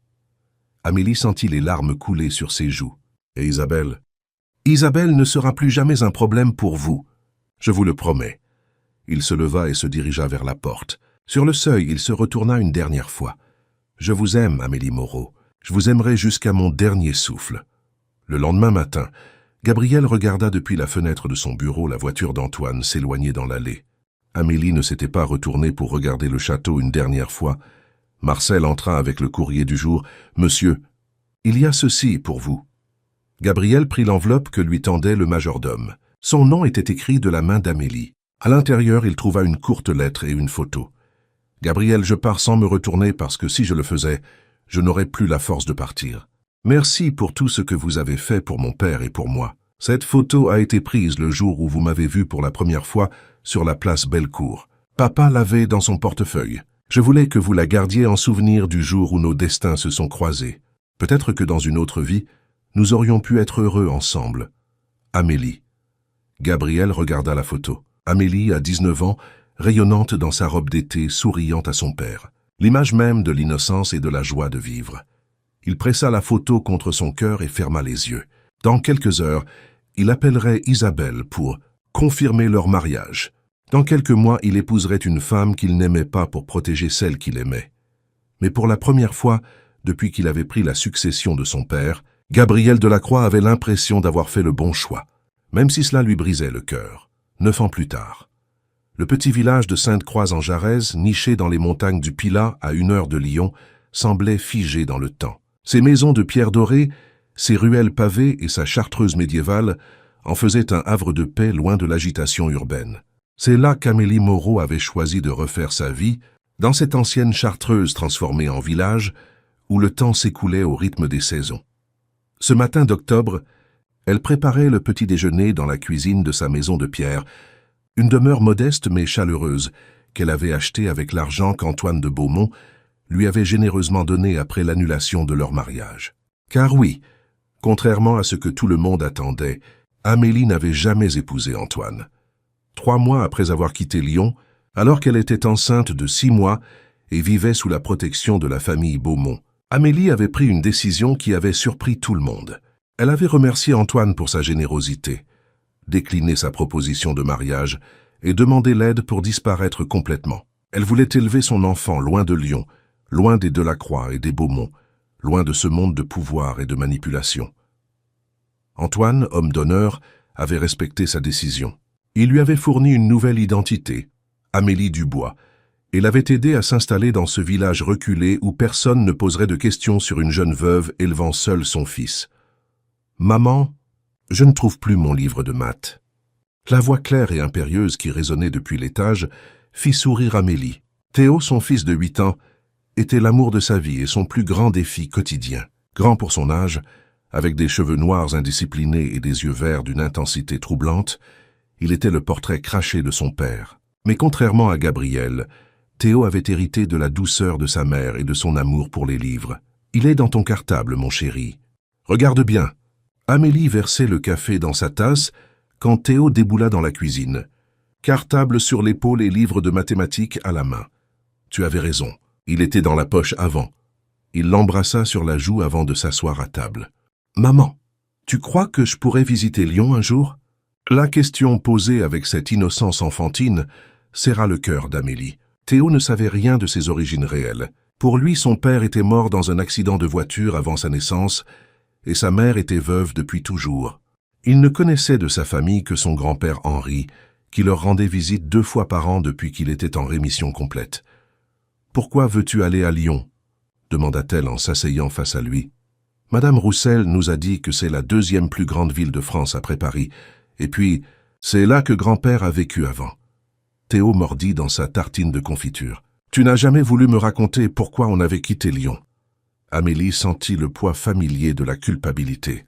Chaque mensonge, même par omission, était une douleur supplémentaire. Mais comment expliquer à un enfant de 8 ans que son père était l'un des hommes les plus puissants et dangereux de France? C'est compliqué, mon cœur. Un jour, quand tu seras plus grand, je t'expliquerai tout. Quand j'aurai 10 ans.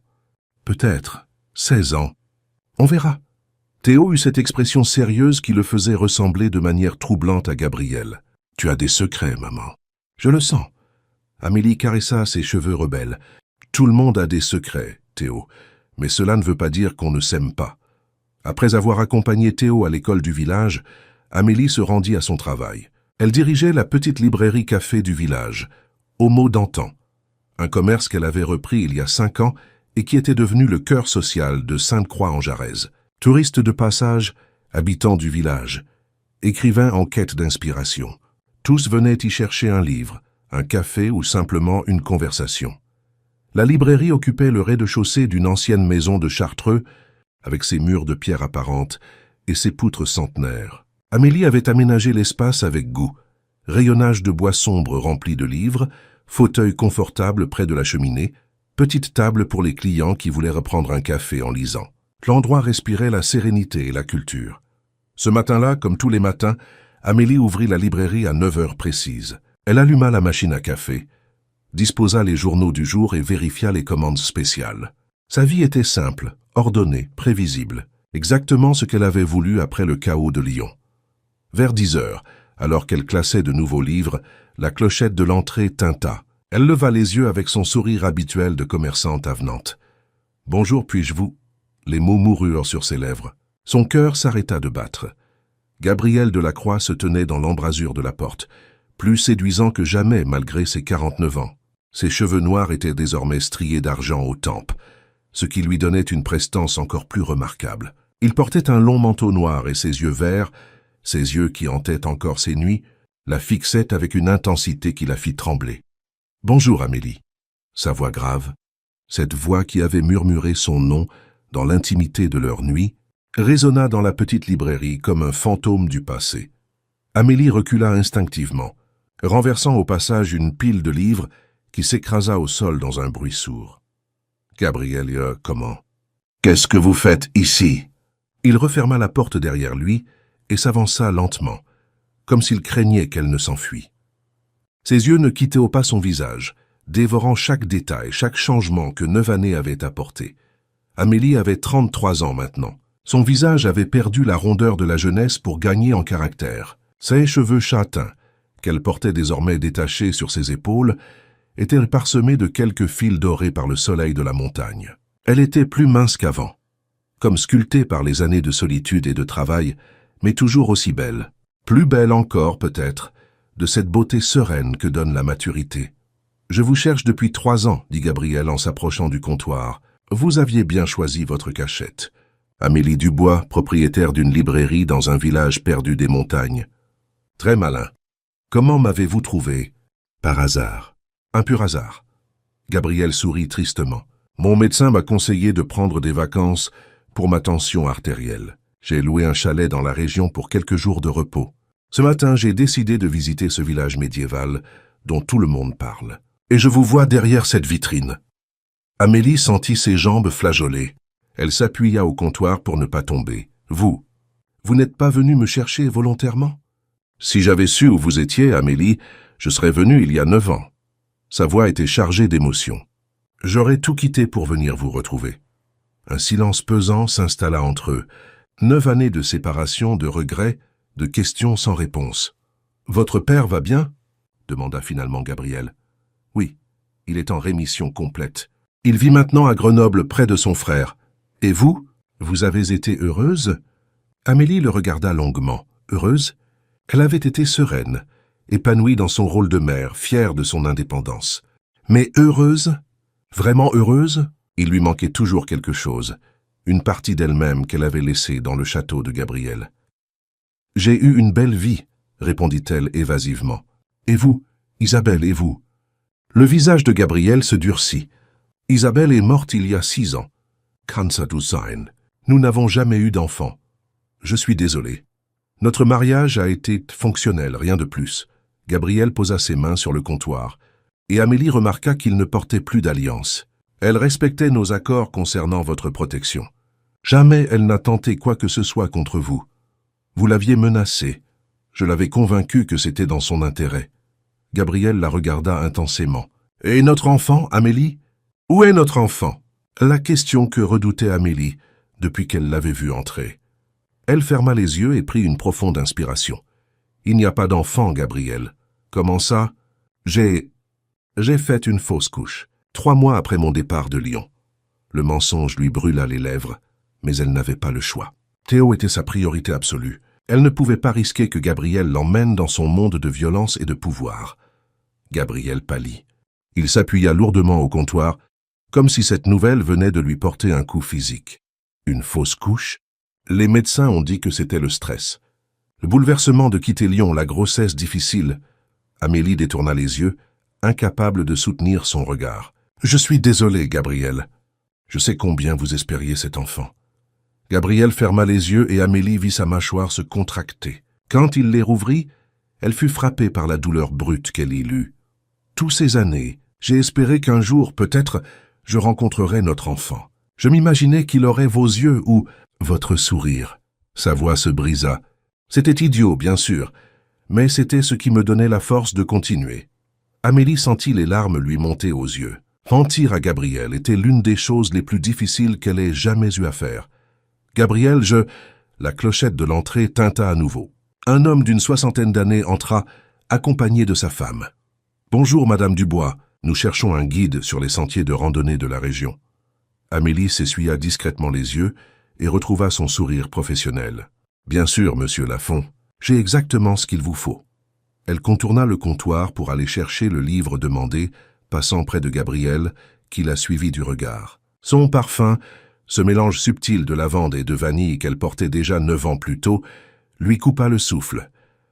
Pendant qu'Amélie s'occupait de ses clients, Gabriel explora la librairie. L'endroit était à son image, chaleureux, intelligent, accueillant. Il remarqua qu'elle avait gardé ses goûts littéraires, avec une belle section de poésie française et de littérature classique. Sur le comptoir, il aperçut un cadre photo retourné. Machinalement, il le redressa. Son cœur s'arrêta. La photo montrait Amélie souriante, tenant dans ses bras un petit garçon d'environ 8 ans. Un petit garçon aux cheveux noirs et aux yeux verts. Un petit garçon qui lui ressemblait de façon saisissante. Gabriel sentit le monde tourner autour de lui. Ce n'était pas possible. Elle lui avait dit qu'il n'y avait pas d'enfant, qu'elle avait fait une fausse couche. Mais ce garçon était son portrait craché au même âge. Il entendit Amélie raccompagner ses clients et se tourna vers elle, la photo à la main, quand elle revint derrière le comptoir. « Qui est cet enfant, Amélie ?» Amélie devint livide en voyant la photo dans les mains de Gabriel.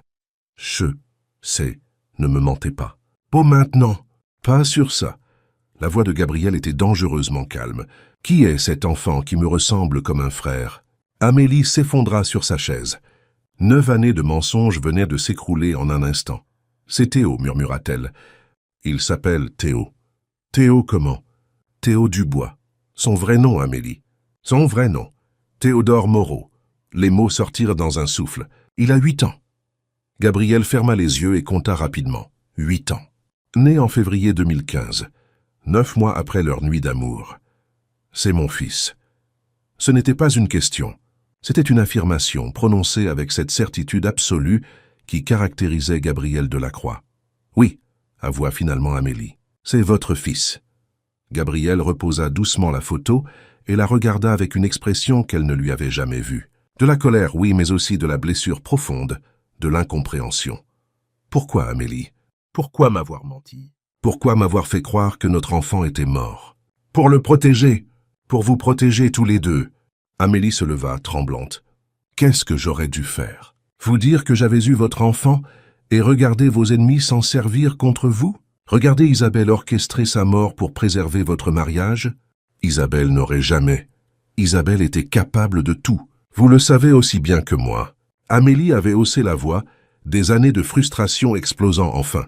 J'ai préféré qu'il grandisse loin de tout ça, loin de la violence et des menaces. J'ai préféré qu'il ait une enfance normale, plutôt qu'une enfance dorée mais empoisonnée. Gabriel resta silencieux, encaissant ses paroles. Au fond de lui, Il savait qu'elle avait raison. La vie d'un héritier de la Croix n'était pas une vie normale. C'était une existence de luxe mais aussi de constant danger. « Il sait qui je suis » demanda-t-il finalement. Non, il croit que son père est mort dans un accident de voiture avant sa naissance. Et il ne s'est jamais posé de questions sur sa ressemblance avec... Les gens me disent parfois qu'il ne me ressemble pas. Je réponds toujours qu'il tient de son père. Amélie s'essuya les yeux. « Gabriel, s'il vous plaît, ne lui faites pas de mal. Ne détruisez pas sa vie paisible. Vous croyez vraiment que je ferai du mal à mon propre fils? Non, mais votre monde, si. » Gabriel s'approcha d'elle et cette fois, elle ne recula pas. Il leva la main vers son visage et caressa doucement sa joue, comme il l'avait fait 9 ans plus tôt. « Mon monde a changé, Amélie. J'ai changé. Qu'est-ce que vous voulez dire? Après votre départ, j'ai commencé à me retirer progressivement des affaires.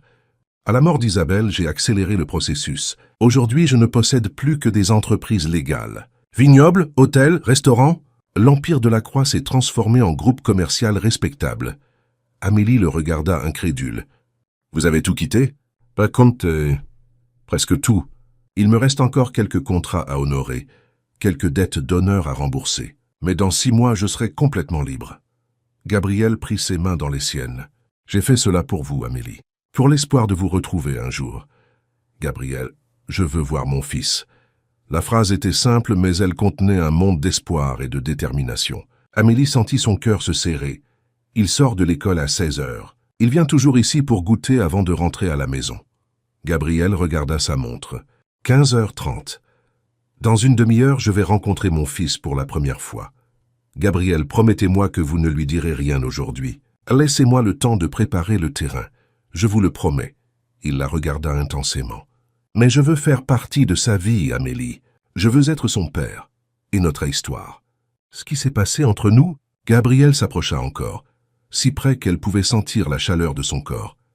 Notre histoire n'est pas terminée, Amélie. Elle n'a fait que commencer.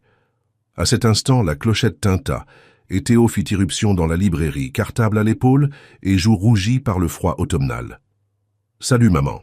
Tu as préparé mon chocolat chaud. » Il s'arrêta net en voyant Gabriel. Ses yeux verts, si semblables à ceux de son père, le jaugèrent avec cette curiosité naturelle des enfants. « Bonjour, monsieur. Vous cherchez un livre ?» Gabriel regarda son fils, et sentit son cœur exploser d'amour et de fierté. Théo était beau, intelligent, poli. Amélie avait fait du bon travail en l'élevant. « Bonjour. » Sa voix était étrangement rauque. « Je m'appelle Gabriel. Moi, c'est Théo. Vous êtes un ami de maman ?» Gabriel croisa le regard d'Amélie. Dans ses yeux, il lut une supplique silencieuse. « Oui, un vieil ami. Cool. Vous restez pour le goûter. Maman fait le meilleur chocolat chaud du monde. » Théo était déjà derrière le comptoir, retirant son manteau et son cartable. Gabriel l'observait, fasciné par chacun de ses gestes. Ce petit garçon était son sang, sa chair, son avenir. Si ta maman est d'accord, Amélie hocha la tête, incapable de parler. Super. Alors, Gabriel, qu'est-ce que vous faites comme métier? Gabriel sourit. Son fils était direct, comme l'était Amélie. Je m'occupe de vignobles. Je fais du vin. Du vin?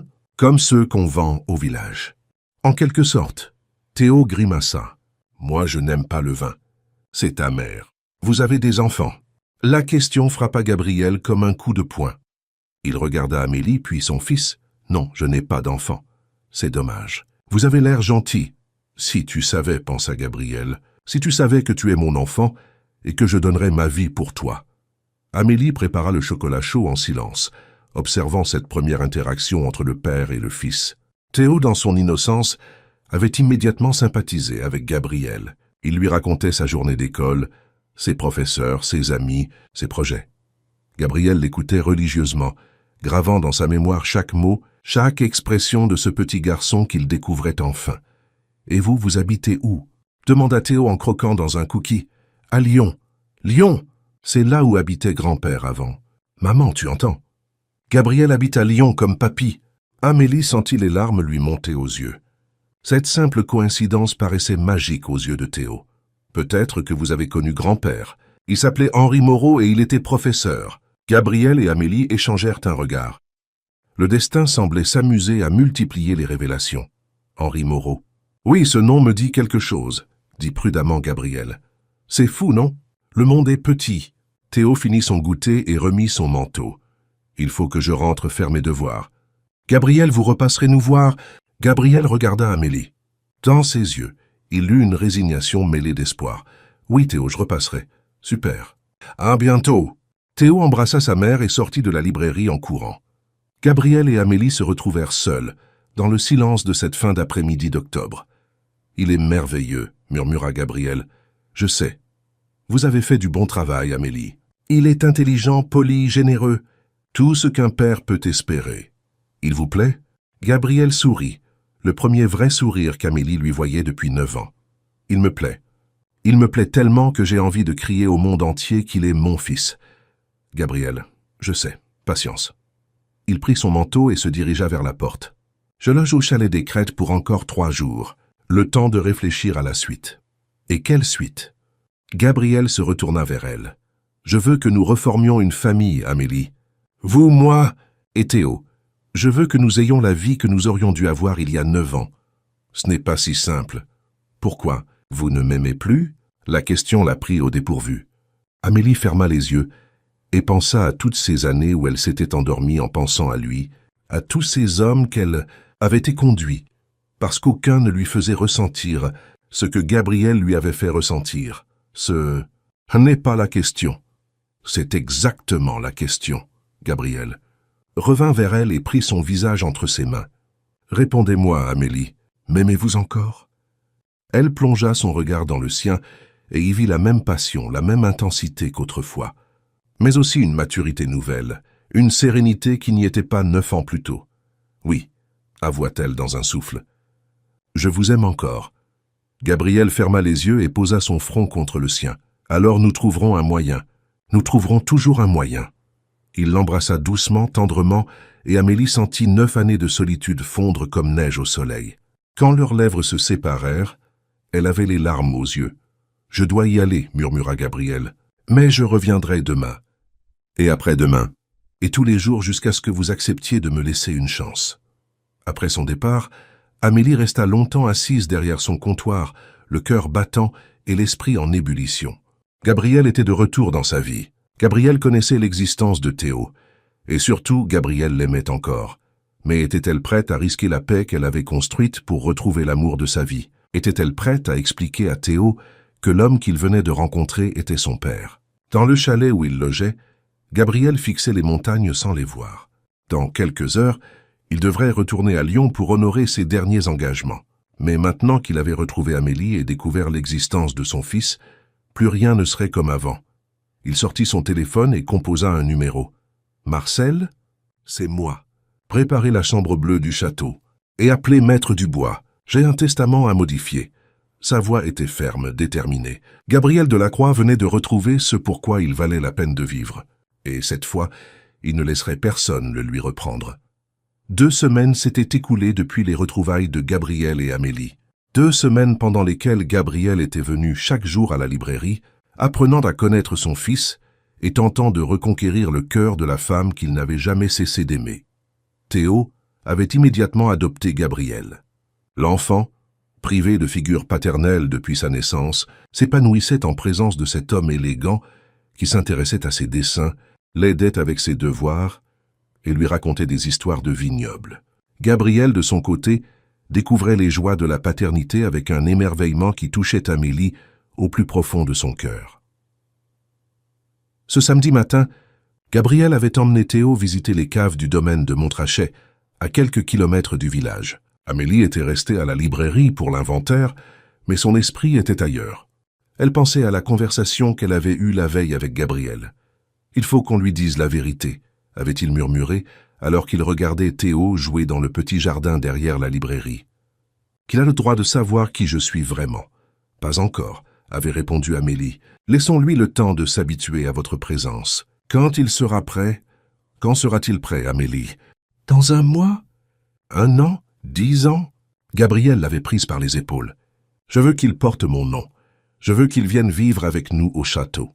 Je veux... » « Vous voulez tout de suite, » l'avait coupé Amélie. Mais Théo n'est pas un objet qu'on déplace au gré de nos envies. Il a ses habitudes, ses amis, son école. Alors restons ici. Je peux m'installer à Sainte-Croix-en-Jarez, racheter une propriété, créer des emplois. Gabriel, vous raisonnez encore comme un homme puissant qui peut tout acheter, tout contrôler. Mais les sentiments ne s'achètent pas. Leur conversation avait été interrompue par le retour de Théo, mais la tension était restée palpable entre eux. Gabriel voulait aller vite, rattraper le temps perdu. Amélie voulait préserver la sérénité qu'elle avait mis 9 ans à construire. Ce matin, alors qu'elle classait les nouvelles commandes, Amélie fut tirée de ses pensées par l'arrivée d'un client inhabituel. Un homme de 50 ans environ, aux cheveux gris et aux yeux froids, vêtu d'un costume impeccable. Il n'avait pas l'allure détendue des touristes habituels. « Madame Dubois ?»« Oui, c'est moi. »« Puis-je vous aider ?» L'homme sourit, mais son sourire n'atteignait pas ses yeux. « Je m'appelle Vincent Mercier. Ce nom vous dit quelque chose ?» Amélie fronça les sourcils. « Mercier ?» Où avait-elle entendu ce nom? Puis elle se souvint. Isabelle, 9 ans plus tôt, avait mentionné une famille Mercier qui avait quitté Lyon du jour au lendemain. Je ne crois pas, non. Vraiment? Vincent Mercier referma la porte derrière lui et tourna le verrou. Pourtant, votre ami Gabriel Delacroix connaît très bien ma famille. Il a même contribué à notre exil forcé. Le sang d'Amélie se glaça. Je ne vois pas de quoi vous parlez. Bien sûr que si. Vincent s'approcha du comptoir et Amélie remarqua la bosse sous sa veste qui trahissait la présence d'une arme. Amélie Moreau, ancienne maîtresse de Gabriel Delacroix, mère de son fils illégitime. Vous pensiez vraiment pouvoir vous cacher éternellement dans ce trou perdu? Amélie recula instinctivement. Que voulez-vous? Justice. Le visage de Vincent se durcit. Il y a 9 ans, Gabriel Delacroix a détruit ma famille. Mon père dirigeait une organisation rivale qui gênait ses plans d'expansion. Une nuit, nos entrepôts ont brûlé. Mon frère cadet, qui gardait le site, est mort dans l'incendie. Je suis désolé pour votre perte. Mais je n'ai rien à voir avec... Oh si, vous avez tout à voir avec ça. Vincent sortit son arme, un pistolet noir qu'il pointa vers Amélie. Vous êtes son point faible, sa vulnérabilité. Et aujourd'hui, il va payer. Amélie leva les mains, terrifiée. Qu'est-ce que vous voulez? Moi, que Gabriel Delacroix souffre comme j'ai souffert. Qu'il perde ce qu'il a de plus cher, comme j'ai perdu mon frère. Vincent contourna le comptoir. Vous allez m'accompagner. Votre fils aussi. Théo n'est pas là. Il est... Je sais où il est. Mes hommes le surveillent depuis 1 semaine. Vincent ricana. Charmante excursion aux caves de Montrachet. Très instructive pour un enfant de 8 ans. Amélie sentit la panique l'envahir. Si les hommes de Mercier tenaient déjà Théo, qu'est-ce que vous voulez que je fasse? Appelez Gabriel. Dites-lui de venir ici, seul. Sans ses gardes du corps, sans armes. Vincent lui tendit son téléphone. Et surtout, pas un mot aux autorités. Sinon, votre fils ne verra pas le coucher du soleil. D'une main tremblante, Amélie composa le numéro de Gabriel. Il décrocha à la première sonnerie. « Amélie, tout va bien. » Pour les bains. « Gabriel. » Sa voix se brisa. « Il faut que vous veniez à la librairie. Tout de suite. »« Qu'est-ce qui se passe? Vous avez une drôle de voix. » Vincent pressa le canon de son arme contre la tempe d'Amélie. « Dites-lui, murmura-t-il. Il y a un problème avec Théo. Venez vite et venez seul. J'arrive. » Gabriel raccrocha et Amélie rendit le téléphone à Vincent. « Bien. Maintenant, nous attendons. » Au domaine de Montrachet, Gabriel fixait son téléphone avec inquiétude. Quelque chose dans la voix d'Amélie l'avait alerté. Cette tension, cette peur à peine contenue, et pourquoi lui demander de venir seul? Il regarda autour de lui. Théo était en train de dessiner les tonneaux avec le maître de chais, riant aux éclats à une plaisanterie de l'homme. Tout semblait normal. Gabriel sortit son téléphone et composa un autre numéro. « Antoine, c'est Gabriel. J'ai besoin de votre aide. » 30 minutes plus tard, Gabriel arrivait à la librairie. Il avait garé sa voiture un peu plus loin et observé les lieux. Quelque chose clochait. Les rideaux étaient tirés alors qu'Amélie les laissait toujours ouverts. Et il avait aperçu une camionnette noire stationnée près de l'école, avec 2 hommes à l'intérieur. Gabriel poussa la porte de la librairie. Amélie était debout derrière le comptoir, très pâle, les mains posées bien en évidence. Un homme qu'il ne connaissait pas se tenait près d'elle, un pistolet à la main. « Gabriel Delacroix, » dit Vincent Mercier. Enfin, Gabriel entra et referma la porte derrière lui. Son regard croisa celui d'Amélie, et il y lut toute sa terreur. « Vincent Mercier, » dit Gabriel d'une voix calme, « je me demandais quand vous referiez surface. » Surpris de me voir. « Casse, pas vraiment. J'ai eu des nouvelles de votre retour en France il y a quelques semaines. » Gabriel s'avança lentement. « Que voulez-vous » Votre fils. Gabriel s'immobilisa. Pardon? Oh, ne faites pas l'innocent. Théodore Moreau, 8 ans, votre portrait craché. Mes hommes le tiennent en ce moment même. Si vous touchez à un cheveu de cet enfant, vous quoi? Vincent rit froidement. Vous me tuerez? Comme vous avez tué mon frère. Votre frère est mort dans un incendie accidentel. Accidentel.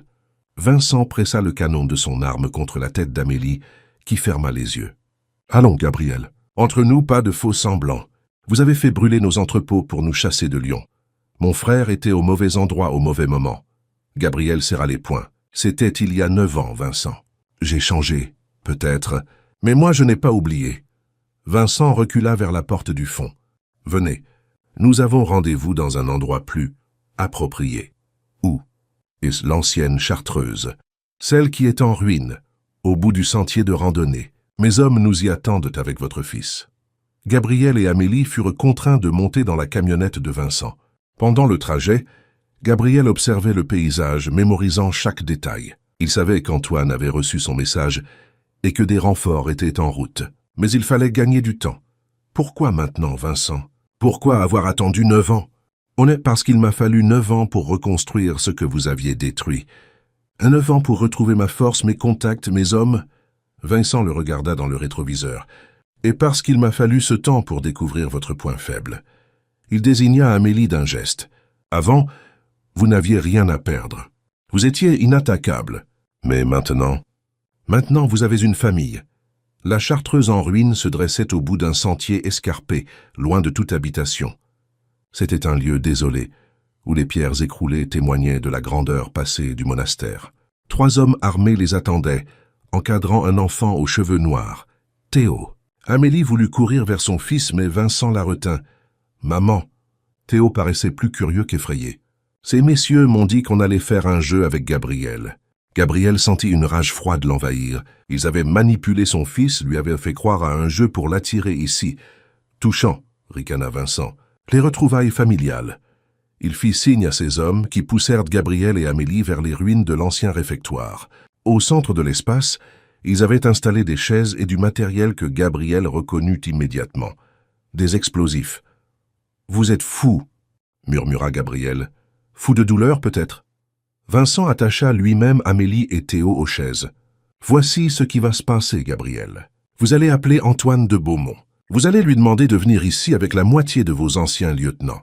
Une fois qu'ils seront là, nous ferons exploser tout le monde. » Pourquoi Antoine? Parce qu'il vous a aidé à détruire ma famille.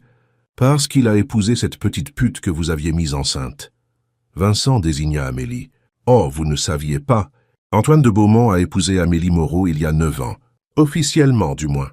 Le mariage a été annulé 6 mois plus tard, mais sur le papier, il reste son ex-mari. » Gabriel regarda Amélie qui baissa les yeux. Un détail qu'elle avait omis de mentionner. « Peu importe, dit Gabriel. Que voulez-vous vraiment, Vincent? Voir votre empire s'effondrer, voir vos alliés mourir, et vous voir souffrir avant de mourir vous-même. » Vincent vérifia les explosifs. « Appelez Antoine. » Gabriel sortit son téléphone, mais au lieu de composer le numéro d'Antoine, il envoya un SMS rapide. « Chartreuse, explosif, attendez mon signal. »« Allô Antoine? C'est Gabriel. J'ai besoin que vous veniez à l'ancienne Chartreuse de Sainte-Croix. Amenez Maxime et Laurent avec vous. »« Gabriel, qu'est-ce qui se passe? » Mercier est de retour. Il tient Amélie et Théo. Il veut nous voir tous ensemble. Il y eut un silence, puis Antoine répondit « J'arrive. » 20 minutes. Gabriel raccrocha et regarda Vincent. « C'est fait. Parfait. » Vincent activa le détonateur et le posa sur une pierre. « Dans 30 minutes, tout sera terminé. » Théo, qui n'avait pas parlé depuis qu'il était attaché, regarda Gabriel avec ses grands yeux verts. « Gabriel, c'est vraiment un jeu ?» Gabriel s'agenouilla devant lui, le cœur brisé. « Oui, mon bonhomme, c'est un jeu. Et tu sais quoi? Tu as un rôle très important. Lequel? Tu dois être très courageux. Tu dois fermer les yeux très fort et penser à quelque chose de beau quand je te le demanderai. Comme quoi? » Gabriel regarda Amélie, puis son fils. Le moment était venu de dire la vérité. « Pense à moi, Théo, pense très fort à moi. » Pourquoi? Gabriel prit une profonde inspiration. « Parce que je suis ton papa. » Le silence qui suivit fut assourdissant. Théo regarda Gabriel avec des yeux écarquillés. « Mon papa? Mais maman a dit que mon papa était mort. » Ta maman voulait me protéger. Et te protéger aussi. Gabriel caressa le visage de son fils. Mais je suis là maintenant. Et je ne vous laisserai plus jamais. Vincent éclata de rire. Quelle scène pathétique. Le grand Gabriel Delacroix qui joue au papa modèle avant de mourir. La ferme, gronda Gabriel en se relevant. Soudain, des détonations retentirent à l'extérieur. Vincent et ses hommes se précipitèrent vers les fenêtres. Qu'est-ce que c'est que ça? Gabriel sourit. Antoine n'est jamais seul. En effet, Antoine de Beaumont avait amené plus que Maxime et Laurent. Il avait amené une équipe complète d'anciens hommes de Gabriel, tous parfaitement entraînés. La fusillade avait commencé. Profitant de la confusion, Gabriel se jeta sur Vincent. Les deux hommes roulèrent au sol, luttant pour le contrôle de l'arme. Un coup de feu partit, frôlant la tête d'Amélie. « Gabriel !» cria-t-elle. Gabriel réussit à désarmer Vincent, mais celui-ci sortit un couteau de sa botte. Ils continuèrent à se battre, renversant le détonateur qui glissa sur le sol de pierre. « Théo, ferme les yeux !» cria Gabriel en évitant de justesse la lame de Vincent. Antoine fit irruption dans les ruines, suivi de Maxime. En quelques secondes, ils neutralisèrent les hommes de Vincent restants. Gabriel et Vincent continuaient leur combat mortel près des explosifs. Soudain, Vincent réussit à planter son couteau dans l'épaule de Gabriel, qui hurla de douleur. « Gabriel !» Amélie tirait sur ses liens, désespérée. Vincent se jeta sur le détonateur, prêt à tous les faire exploser. Mais Gabriel, malgré sa blessure, le rattrapa et lui brisa le poignet d'un geste sec. Vincent s'effondra en hurlant « C'est fini !» Halta Gabriel en s'effondrant près d'Amélie et Théo. Antoine se précipita pour les détacher, pendant que Maxime neutralisait définitivement Vincent Mercier. « Papa !» Théo se jeta dans les bras de Gabriel dès qu'il fut libre. « Tu m'as sauvé !» Gabriel serra son fils contre lui, ignorant la douleur de sa blessure. « Je t'ai promis que je ne vous laisserai plus jamais. » Amélie s'agenouilla près d'eux, les larmes aux yeux. « Gabriel, votre épaule ? Ce n'est rien. » Il la regarda intensément. « Amélie, épousez-moi. »« Quoi ? Épousez-moi, maintenant, aujourd'hui. »« Je ne veux plus attendre. » Gabriel caressa le visage de Théo. « Je veux que nous soyons une vraie famille. »« Gabriel, vous perdez du sang. Répondez-moi d'abord. Voulez-vous m'épouser ?» Amélie regarda cet homme extraordinaire qui venait de risquer sa vie pour elle et leur fils. Cet homme qui l'aimait depuis 15 ans, qui avait tout quitté pour elle, qui acceptait de tout recommencer dans un petit village de montagne. « Oui, » murmura-t-elle. « Oui, je veux vous épouser. » Gabriel sourit et l'embrassa pendant que Théo applaudissait. « Est-ce que ça veut dire qu'on va tous vivre ensemble ?» demanda l'enfant. « Oui, mon bonhomme. Pour toujours. » Antoine, qui observait la scène avec un sourire ému, s'approcha d'eux. « Félicitations. Mais il faudrait peut-être emmener Gabriel à l'hôpital avant le mariage. »« Antoine, » dit Gabriel en lui tendant la main. « Merci pour tout. C'était normal. » Antoine serra la main de son ancien rival. « Prenez soin d'eux. Comptez sur moi. » 6 mois plus tard, la cérémonie avait lieu dans l'église de Sainte-Croix-en-Jarès, en présence de tous les habitants du village, qui avaient adopté cette famille peu ordinaire. Henri Moreau, radieux, accompagnait sa fille à l'autel. Théo, en costume cravate, portait les alliances avec un sérieux comique. Gabriel attendait Amélie devant l'autel, plus beau que jamais dans son smoking noir. Sa blessure avait guéri, et il avait définitivement quitté le monde des affaires parallèles. Il possédait maintenant le domaine viticole de la région et avait racheté plusieurs propriétés à Sainte-Croix-en-Jarez pour créer des emplois. Quand Amélie apparut dans sa robe de dentelle blanche, Gabriel sentit son cœur s'arrêter. Elle était éblouissante, rayonnante de bonheur. « Tu es belle, maman », murmura Théo en lui prenant la main. La cérémonie fut simple et émouvante. Quand le prêtre demanda à Gabriel s'il prenait Amélie pour épouse, sa voix se brisa d'émotion. « Oui, je la prends. Pour l'éternité. » Quand ce fut au tour d'Amélie, elle regarda cet homme qui avait transformé sa vie. « Oui, je vous prends, Gabriel Delacroix. Avec vos qualités et vos défauts, votre passé et votre avenir. » Ils échangèrent leurs alliances sous les applaudissements de l'assistance. Quand Gabriel embrassa sa femme, Théo applaudit plus fort que quiconque. « Maintenant, je peux vous appeler papa officiellement ?» demanda-t-il. « Maintenant, tu peux m'appeler papa officiellement ?» confirma Gabriel en le soulevant dans ses bras. Épilogue. 2 ans plus tard, par une belle journée de printemps, la famille Delacroix se promenait dans les vignes de leur domaine. Théo, maintenant âgé de 10 ans, courait entre les rangées de vignes avec Léa, sa petite sœur de 6 mois qu'Amélie portait dans ses bras. « Papa, regarde !» Théo montrait un papillon qui s'était posé sur sa main. « Il est magnifique !» Gabriel s'approcha de son fils et examina l'insecte coloré. « C'est un macaon. Ils annoncent le beau temps. »« Comme notre famille, alors, » dit Théo avec cette sagesse précoce qui le caractérisait. Gabriel et Amélie échangèrent un regard complice. Leur famille était effectivement comme ce papillon, fragile en apparence mais d'une beauté extraordinaire. « Tu as raison, mon bonhomme, » dit Gabriel en ébouriffant les cheveux de son fils. « Comme notre famille. » Amélie s'appuya contre l'épaule de son mari, regardant leurs enfants avec un bonheur infini. Elle pensait parfois à cette nuit de pluie, 10 ans plus tôt, où elle avait frappé à la porte du château de la Croix.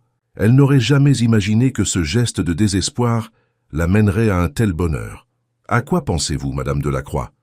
murmura Gabriel à son oreille. « À cette nuit où j'ai frappé à votre porte. Vous regrettez ?» Amélie regarda autour d'elle, les vignes qui s'étendaient à perte de vue, la maison de pierre dorée qu'ils avaient restaurée ensemble, Théo qui riait aux éclats en jouant avec sa sœur, Gabriel qui la regardait avec tout l'amour du monde dans les yeux. Comment pourrais-je regretter? Cette nuit-là, j'ai trouvé mon destin. Gabriel l'embrassa tendrement. Notre destin, corrigea-t-il. Au loin, les cloches de Sainte-Croix-en-Jarret sonnaient l'heure du dîner. La famille de la Croix rentra lentement vers la maison, main dans la main, enfin réunie pour l'éternité. Dans cette vallée paisible des montagnes du Pilat, Gabriel de la Croix avait trouvé ce qu'il cherchait depuis toujours. Une femme à aimer, des enfants à protéger, et une paix qu'aucun empire financier n'aurait pu lui procurer. Et Amélie, qui avait commencé cette histoire en se sacrifiant par amour filial, l'avait terminée en recevant l'amour le plus pur et le plus inconditionnel qui soit. Parfois, les plus belles histoires d'amour commencent par les plus grands désespoirs. Parfois, il faut perdre tout ce qu'on croit important pour découvrir ce qui compte vraiment. Et parfois, quand deux âmes sont destinées l'une à l'autre, rien, ni le temps, ni la distance, ni les obstacles, ne peut les empêcher de se retrouver.